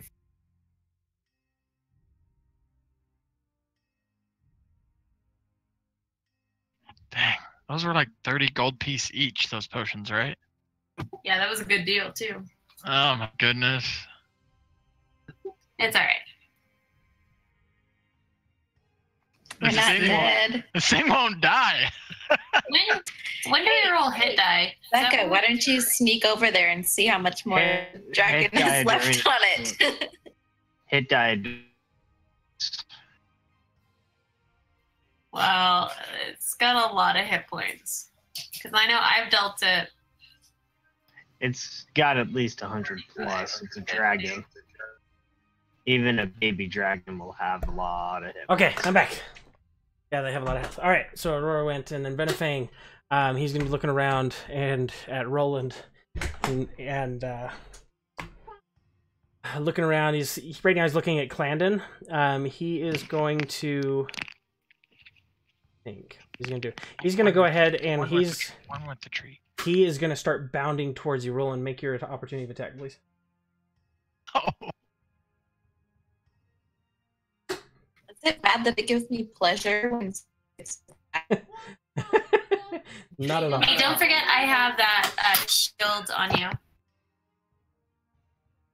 Steve. That is. Oh, I have a shield on me? Yeah, but I gave you that protection thingy. What is the Here, shield? I pinged it again. Shield of Faith. Hi, sorry. Okay, thanks. Yep, no, you're good. So it's +2 to your AC when you get attacked. So Roland, go ahead and roll your attack. Of opportunity? That is correct. He is bounding towards Mr. Clandon. 12 doesn't hit. So at this point, Sorry, Clandon. 10, 20, 30. So Do as I you- get one as he passes me? yeah, I think, yeah, you'll be in range. Do I get one as he approaches me? No. Aurora, yes, you do have an opportunity to go ahead and roll. Okay, so as you draw your sword, you're able to make connection. Go ahead and roll for damage. Okay.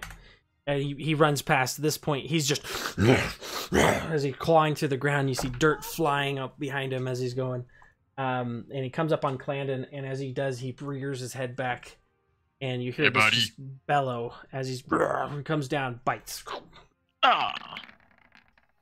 8. That's a natural 1. He bites down at the Nice. ground, and He as he chips does, a tooth. you sidestep, and he gets a mouthful of brambles, and he's gonna take 1d4. The little branch people he eats. There's a whole bunch of them that were behind you about to attack. They're like, Dude, if that kills him, that'd be awesome if that killed him. 4. He takes 4 damage. So at this point, he bites and shakes back, and he spits it out, and you see just little bits of blood kind of teardropping off. You see little. You see this, his blood is just black and brackish, nasty looking blood. He's gonna claw at you now. Ah. 19, does that hit? 14 Yes. slashing damage. Ow! And, Wait, yeah, plus your AC. Did you AC? Even with that, You got a +2 with AC? AC with the shield gives me it's 16 with the shield. Okay, so it doesn't hit. But the second one, Wait. or the one does hit. The second one does not hit because the second one's a 15. So he slashes at you Okay. once, and he slashes at you again. So that first one's just 14 slashing damage, and you just hear him bellowing at this point. Roland, it is your turn. Benfina, you're next. All right. I'm going to surge forward. Okay. Let's see how far I can go. 5, 10, 5, 30. Okay, so I can't get quite to him. Okay, there is a glaive on the ground. As I'm moving forward, I'm picking up the glaive. Okay, so you go ahead I'm and gonna step get forward. to. I'm gonna get to right here, and I'm gonna use the glaive and kind of plant. And another arc of lightning is gonna go off. Okay. Is that a spell?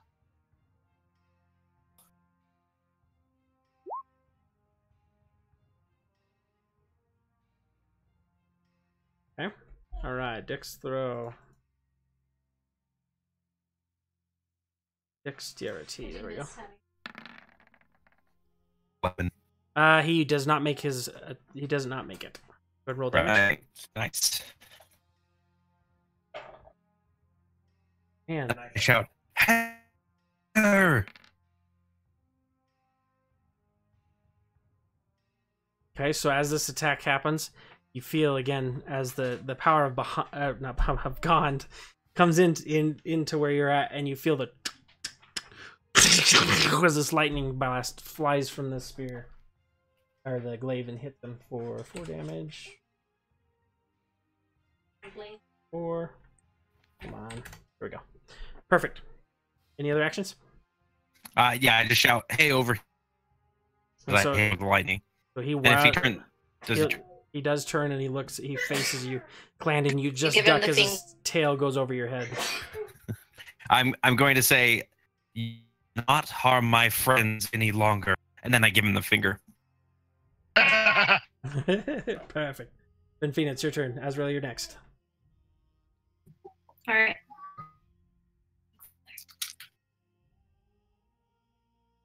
Okay. So you're doing an investigation. Go ahead and roll your investigation. Well, not really. I don't really want to know more about what I have in my hands or what I know you're looking at. So you do see that there's a staircase that goes down. It's a spiral staircase that hugs the sides of the walls. The room itself, you see a wooden chest. It's an old broken wooden chest on the tower floor. It looks like it has 800 silver pieces, 150 gold pieces. Okay. Is it If big you enough could that Balasar could be? No, that's not big enough to have Balasar in there. There's a couple other things that are sitting in this pile. Alright, hold on. I gotta see if I can fix this. I'm gonna reconnect to Discord as being dumb.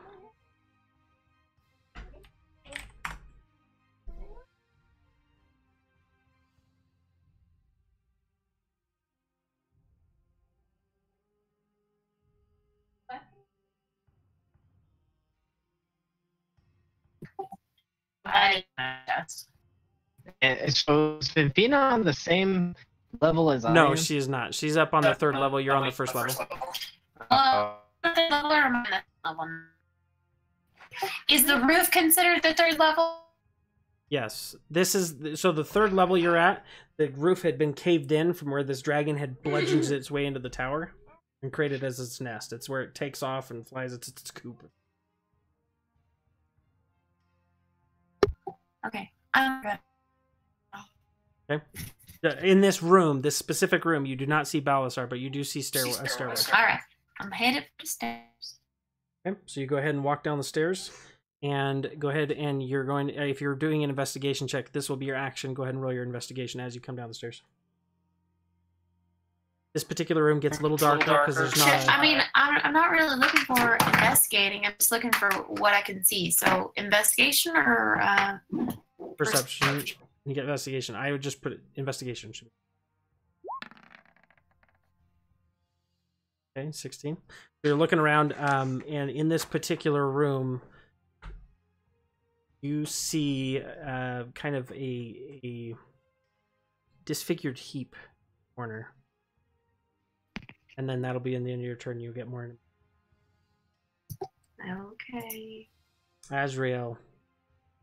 Tiger Lily, it's your I'm next. just gonna continue moving. Okay.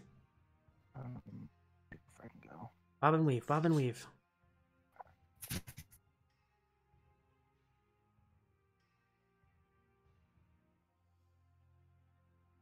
And,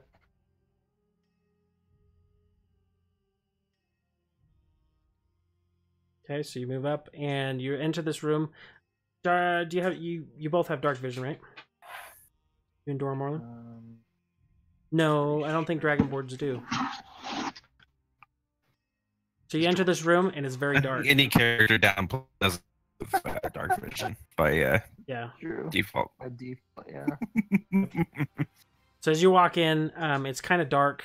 The room there's small pillars of light that are coming from these little portcullises on the side, the little slits in there. But as you're looking around the room, this particular room looks like it may have been part of a small storage room of some kind. But there's not really much. There's not much in this room. You do see curving around the side of the building. There are stairs that are leading upwards, that are built into the stone itself.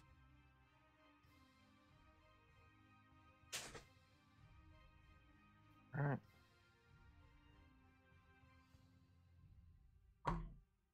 Then it's Lily next. Yep, it's Tiger Lily. Go ahead and roll a death saving throw.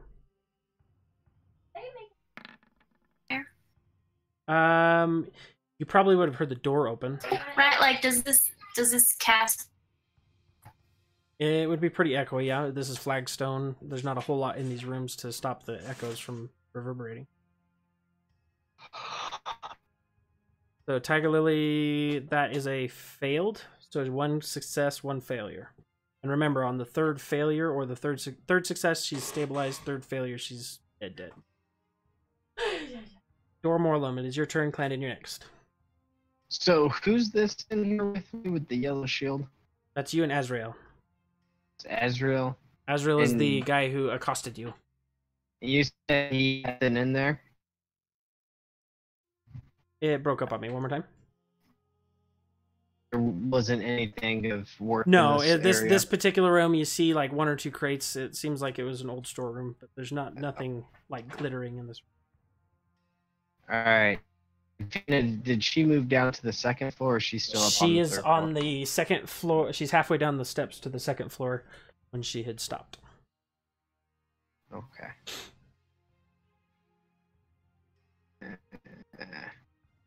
I'm gonna go up the stairs. Okay, so you go ahead and you walk up the stairs. You do have dark vision as a dwarf, so you're able to see pretty well. Everything's kind of black and white in here because it's dark. And roll your perception checks. You come up and around the room, and you see the same thing. This particular room, there's some rags, some different things in different corners, and you see in one side of the room another a figure shrouded in kind of the darkness in the side of the room. Very mangled figure. Just a figure and some rags and stuff. Mangled figure. All right, perfect. That's all I got.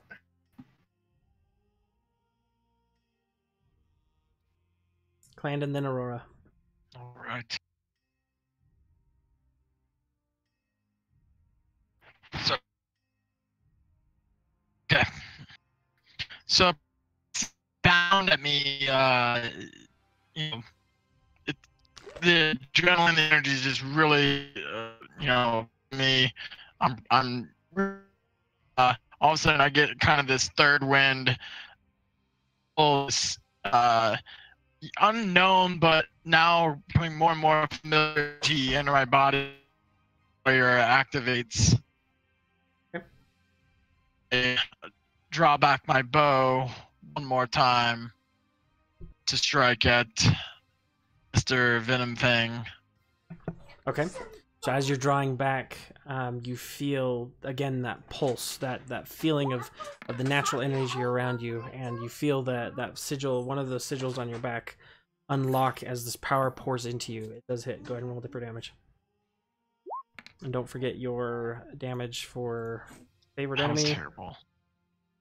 That's okay. How do you want him to die? With your favorite enemy, with your favorite, and with the extra damage, you definitely kill him. How does he die? Plus your hunter's mark. You also have hunter's mark on him. Yeah. There you go. Okay, you see the little overkill symbol pop up above his head. Well, that arrow, the arrow that I shot was full of the multiverse force damage that had entered me, plus the benevolent hunter's mark. So I'll let you make it creative with that knowledge. Okay. All right. So as he had his back turned to me, right? Just keep that. Yep. He had his back turned. Yep.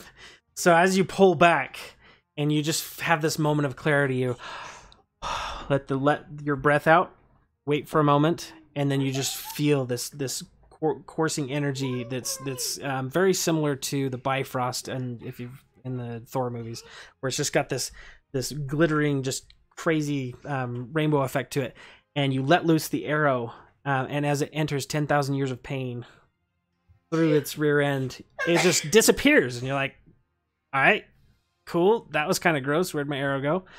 And as it does it, you see the back end of him as a rift opens through his stomach, up through his chest to his neck level, and it opens the carapace as his guts just fall to the ground right underneath him, and he kind of stumbles for a second. How's this possible? Then he falls to the ground and takes his last breath, and you get this very nasty the smell instantly as he's hitting the ground. You start to see him just start sizzling and decomposing. Roland goes, oh, thank God. I didn't think I could do anything else. Well done. Go after him. It broke up on me. My Discord's being really dumb. Say it one more time. Did his guts fly far enough to hit? Sure. When it opens up, a couple of his esophagus breaks off in a piece and reaches out towards Roland, but doesn't quite hit him. Okay. We killed the dragon. And you hear this come out now. This kind of like a farting wheeze coming from the esophagus, is a little more poison, kind of wisps out, but doesn't quite make it to Roland. I step aside as some of the poison starts to ooze my way. Okay. All right, so we did it. You did it. You did it. Tiger Lily, make me another death saving throw, please. That's second or third. This will be the third, but This will be the third. She's 1-1, Yep, 1-1. As long as she doesn't get a natural 1. which has happened before. It has happened I want to before. point out. She fails her second one. You failed one success. What's everybody doing? I would like to move into the house finally. Aurora would be aware of this because of your connection with the animal. Dormorlum and Venfina are both in that upper quarters area. Azrael, you're on the Aurora.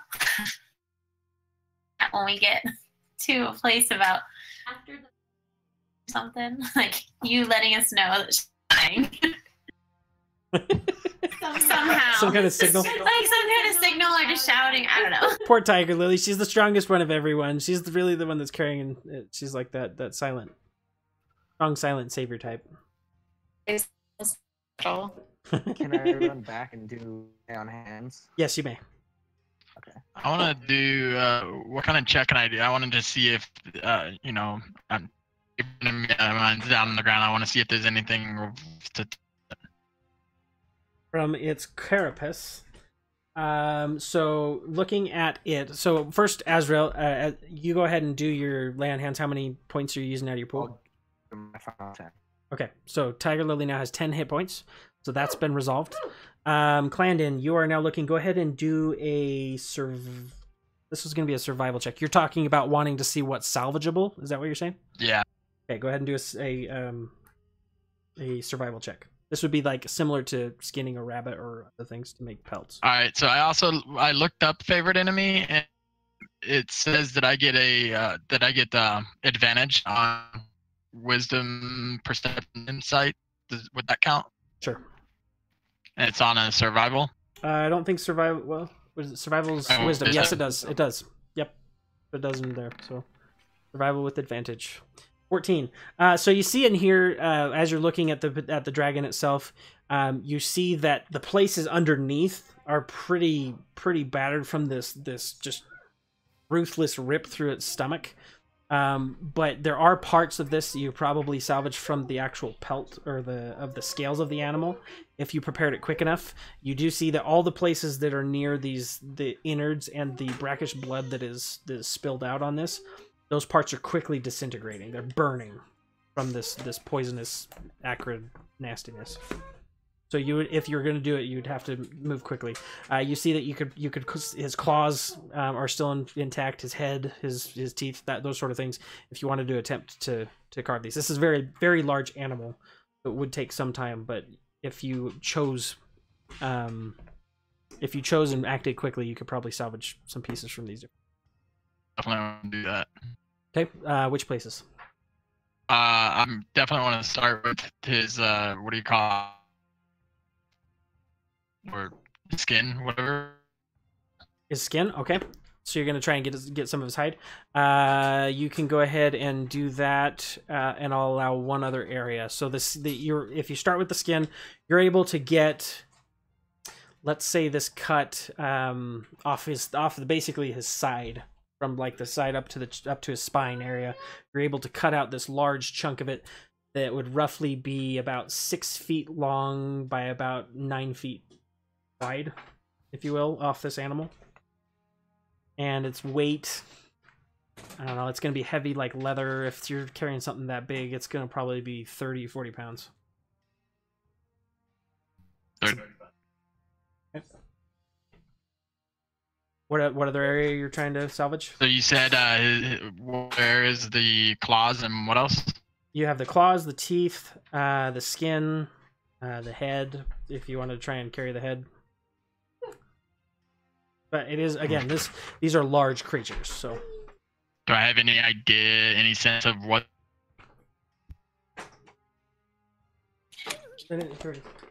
And Say it one more time. I'm breaking up like crazy. Do I have any sense of what the most? Do you have any sense of what's inside? No, what piece is the most valuable? You know that the skin, typically dragon scales like the skin, go for high prices because of its durability. Depending on the dragon type, for crafting armors are very useful for the creation of resistant armor. You know that certain dragons, depending their claws, might be useful for powdering and using in different regions. You might be, you know, the teeth sometimes is used for, you know, novelty, kind of like ivory from an elephant. Depending on the buyer, each part of everything about a dragon is valuable. Just depending on what, how much you're able to salvage is really up to at this point. There's nothing that's more particular. Okay. Is it too like? You can, yeah, Aurora. You'd be walking up as he's doing this. The amount of time it took you to get that leather off to cut through that probably was the better part of about 10 or 15 minutes.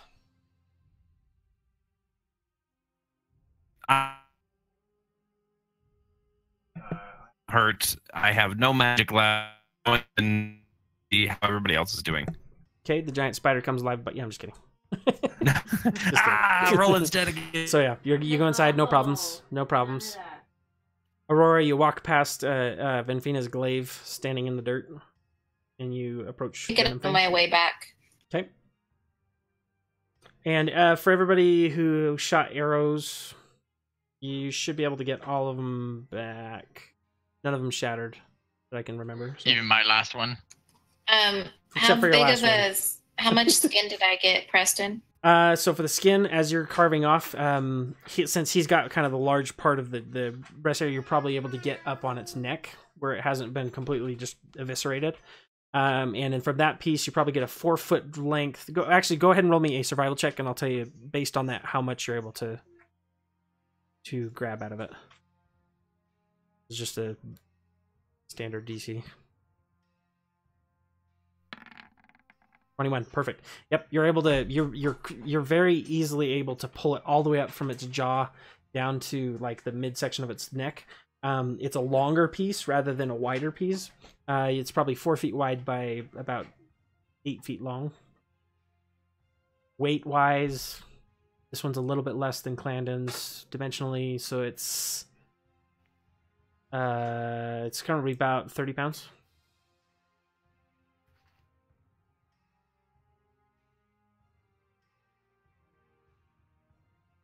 Okay. So I turn to Clandon and I say, "Any chance you want to give me yours?" No. And you, Aurora, with that roll as well, I'd allow another area if you'd wanted to. Yes.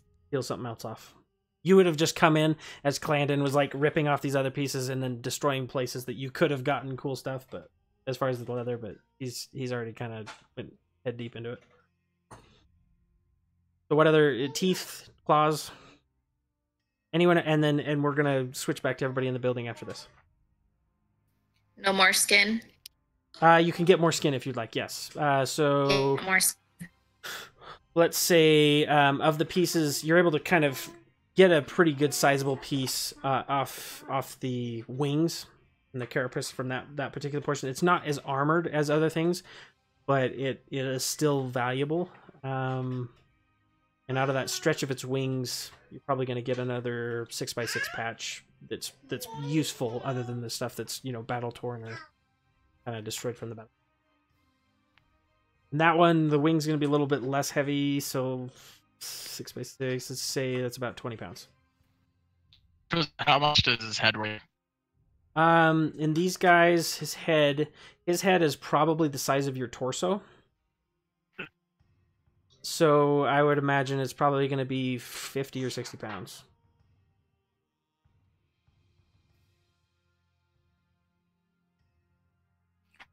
Did you want to attempt to carve that off too? Yeah, I'd already earlier, but yeah. Okay, with Aurora's help and you're able to cut it from basically the base of the neck where she finished her thing, and then basically able to get this large green dragon. It's young for its age, but still dragons are big. And you're able to cut it off, and the two of you are able to grab it by the tines on the sides of it, where its kind of frill comes up off the back of its eyebrows. And you're able to pick it up with its tongue kind of lolling out and its eyes rolling back in its head. And what are you doing from there? At this point, you've basically kind of salvaged what you can. The rest of it's just bubbling. The bones might be left, but at this point, it's just really sizzling. Then I'm gonna head up to rejoin you. Yeah, I'll pick up Venfina's glaive. Okay, so you pick up Venfina's glaive. Feeling- You Oh, both... I have it. Oh, okay. Sorry. Okay, Yeah, Roland- I have it Roland's got still from when I picked it up for Tom Dragon. So if Roland has it, Roland's got it. You guys are able to drag it back, the head back together. The two of you come in, and as you come into the bottom of this tower, you hear some voices kind of further into the tower. Venfina and Dormorlum, as you both had kind of crested around these areas, you lay eyes on what seems to be a unmoving carapace or very mangled body of Balasar. What do you do? Well, I rushed. So it is Balasar. Does recognize it as Balasar.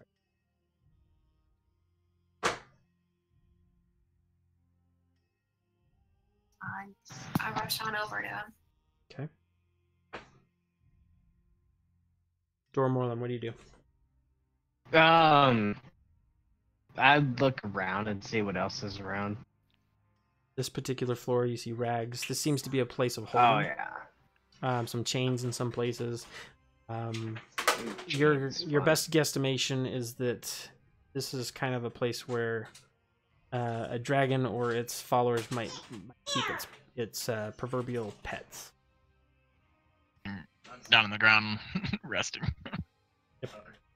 I actually look at Azrael and a Tiger Lily, and I'm like, I see you know the most.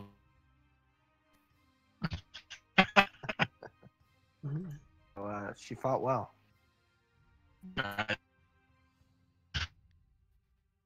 I thought at least most of that. Yes. Okay, I'm gonna switch Where's to everybody? push to talk really quick to see if this helps. Um, All right. Dora Morlum is with Venfina. Level 2.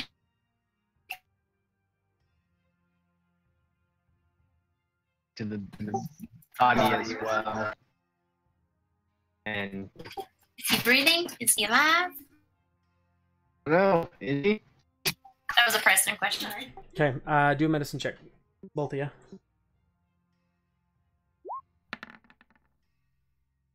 And Venfina, I think you do it at advantage because isn't your person medicine? Don't you have a advantage with medicine? I'm proficient with it. Go ahead and do it with advantage.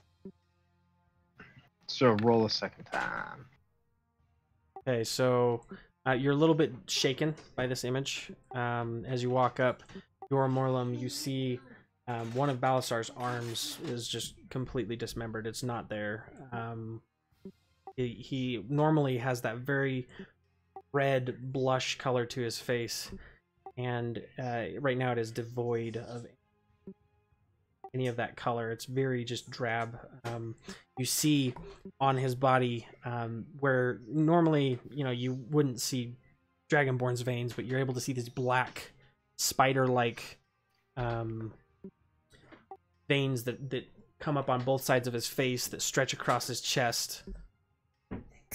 Well, I disregard any. I do lay on hands. Okay. So as you lay your hands on him, you feel the cold of his scales, his scaly flesh, and you try as you may, and you continue to push and push. And why isn't this working?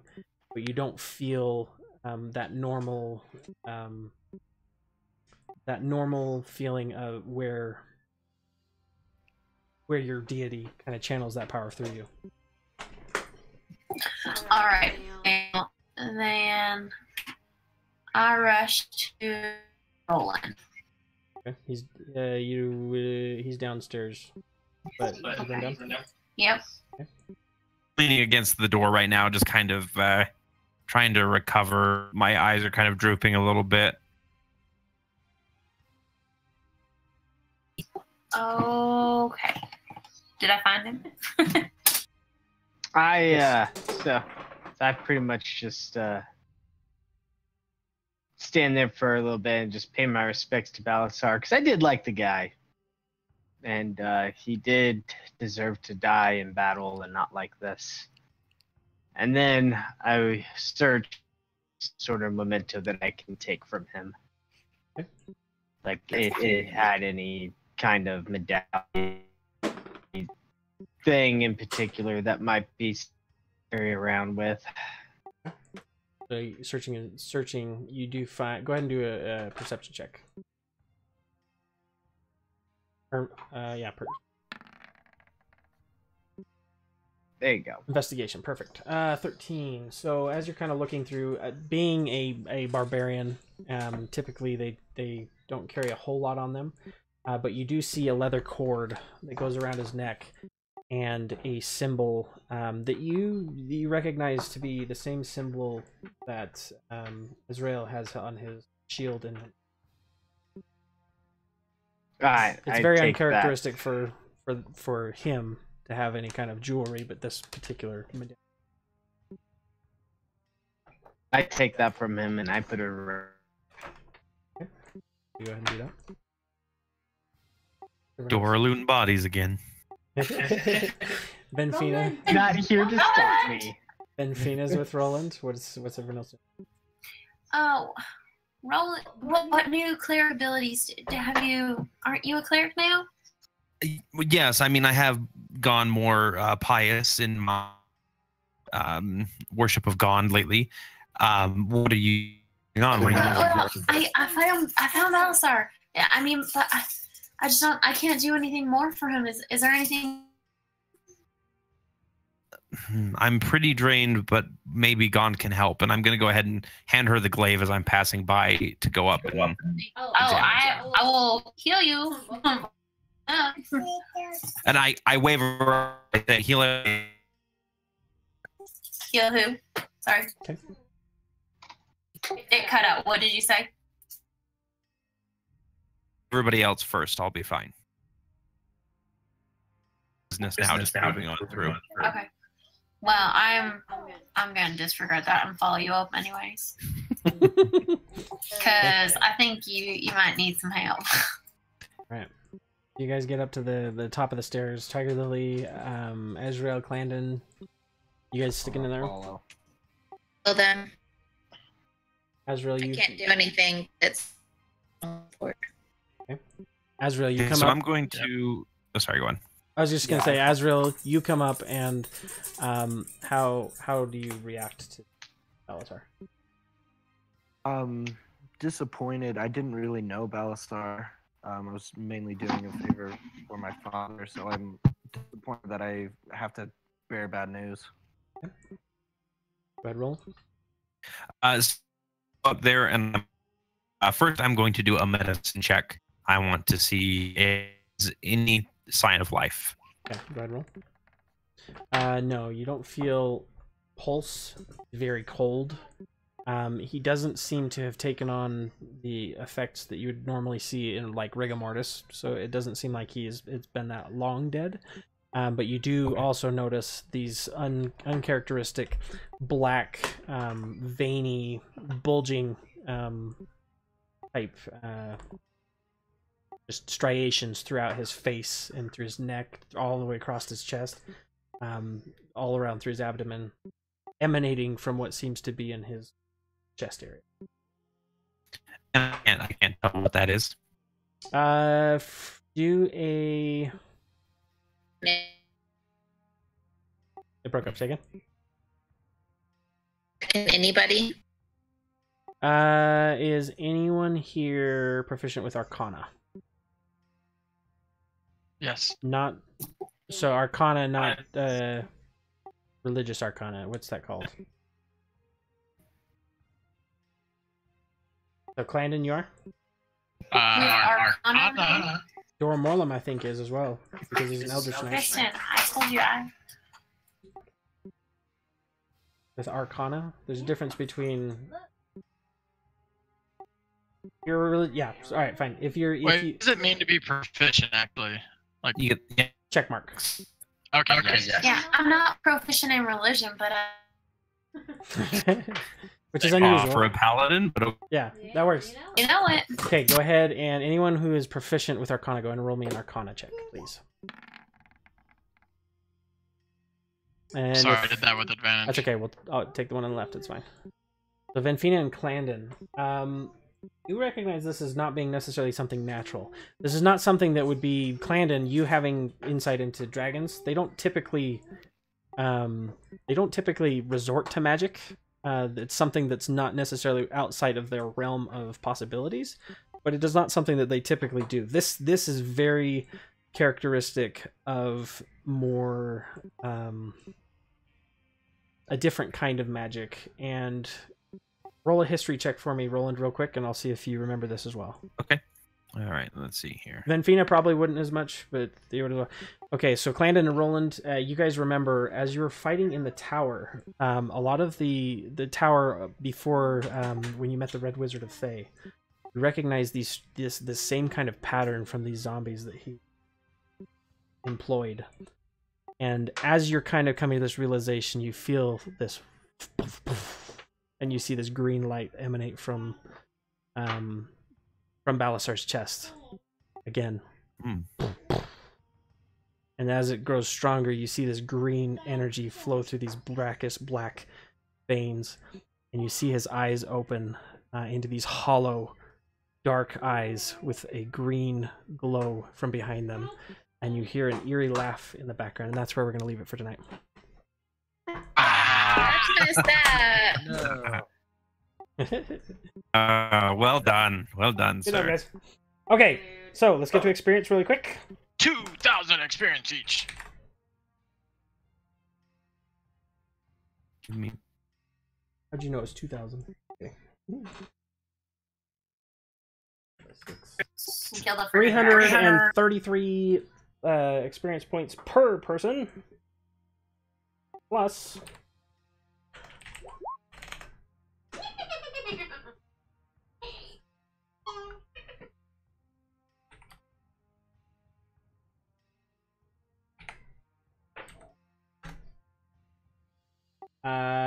wait.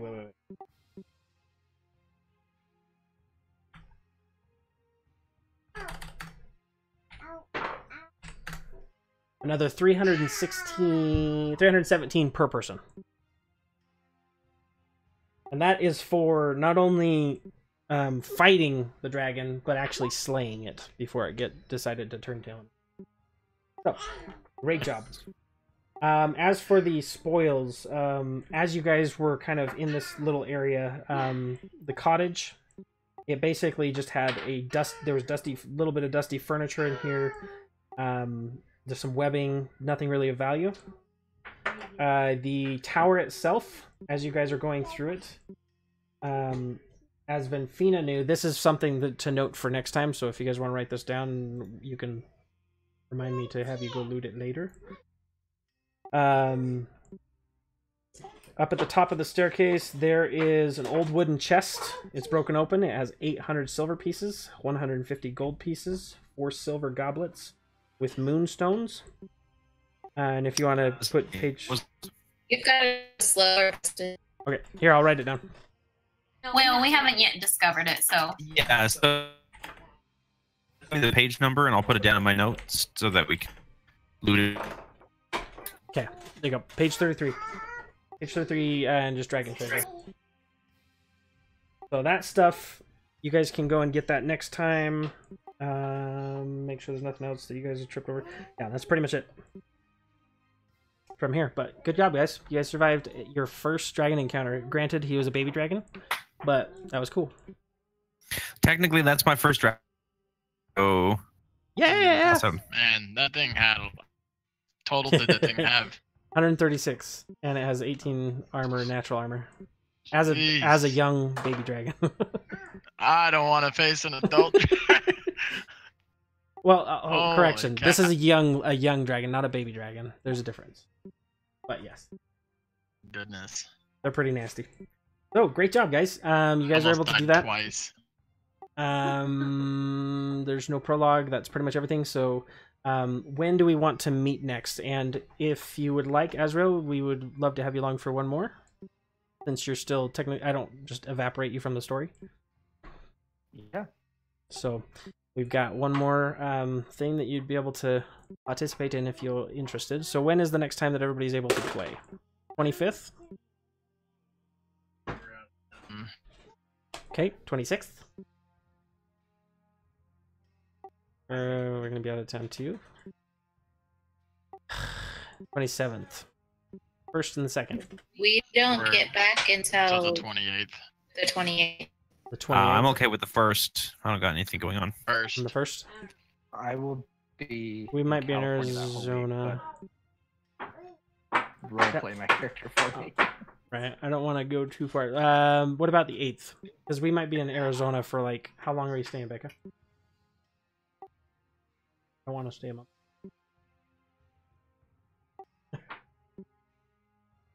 Yeah, I'm good on the 8th too. Pretty much. Let's say I'm good for it. for now, let's solidify it on the 8th. Say that's on the 8th. And then when it gets closer, we'll check pulse, see where everybody's at. Because I don't have a problem with doing it on the 1st, but just knowing that we're going to be at our in-laws' house, there's typically not a lot of notice that I have when they decide to do things. We'll just have to play it by ear. Cool. Thanks for the game tonight. Same time. Same time, same bat channel. Unless you guys want to change it, I'm fine. I'll just try and keep it consistent at 7 o'clock. Well, does it work for everybody? Some of the eight. Both work for us. Right. Except for Azrael might be in. I'll be in California. Don't. Okay. I'm just a guest, so. Okay, no worries. So let's plan on the 1st, unless something weird happens with our in-laws, and then the 8th. But for now, plan on the 1st. Groovy? Groovy. So let it be Hey, written. Preston. See. Should my AC always be the same? Yes, unless you change your armor. Okay. Or if you get a shield. Or if you get a shield. Or if you take a feat or something, some of those sort of things will change your AC, but mostly it's... It should be the same from when I started, right? Yes, because you're using the same armor. Unless you bought different armor. Good job, everyone. Good job. Alan. To get your freaking thing, I'm about to have some dragon armor. Yeah, that was Right? fun to play with you instead of. Right? Don't get used to it. Yep. So thank you for helping. I asked Alan if he had help with some of the story plot points and helping drive that forward. So I'm glad to have you along. Thanks, guys. Well, Groovy. see you all next time. Till next time. Ciao. See ya.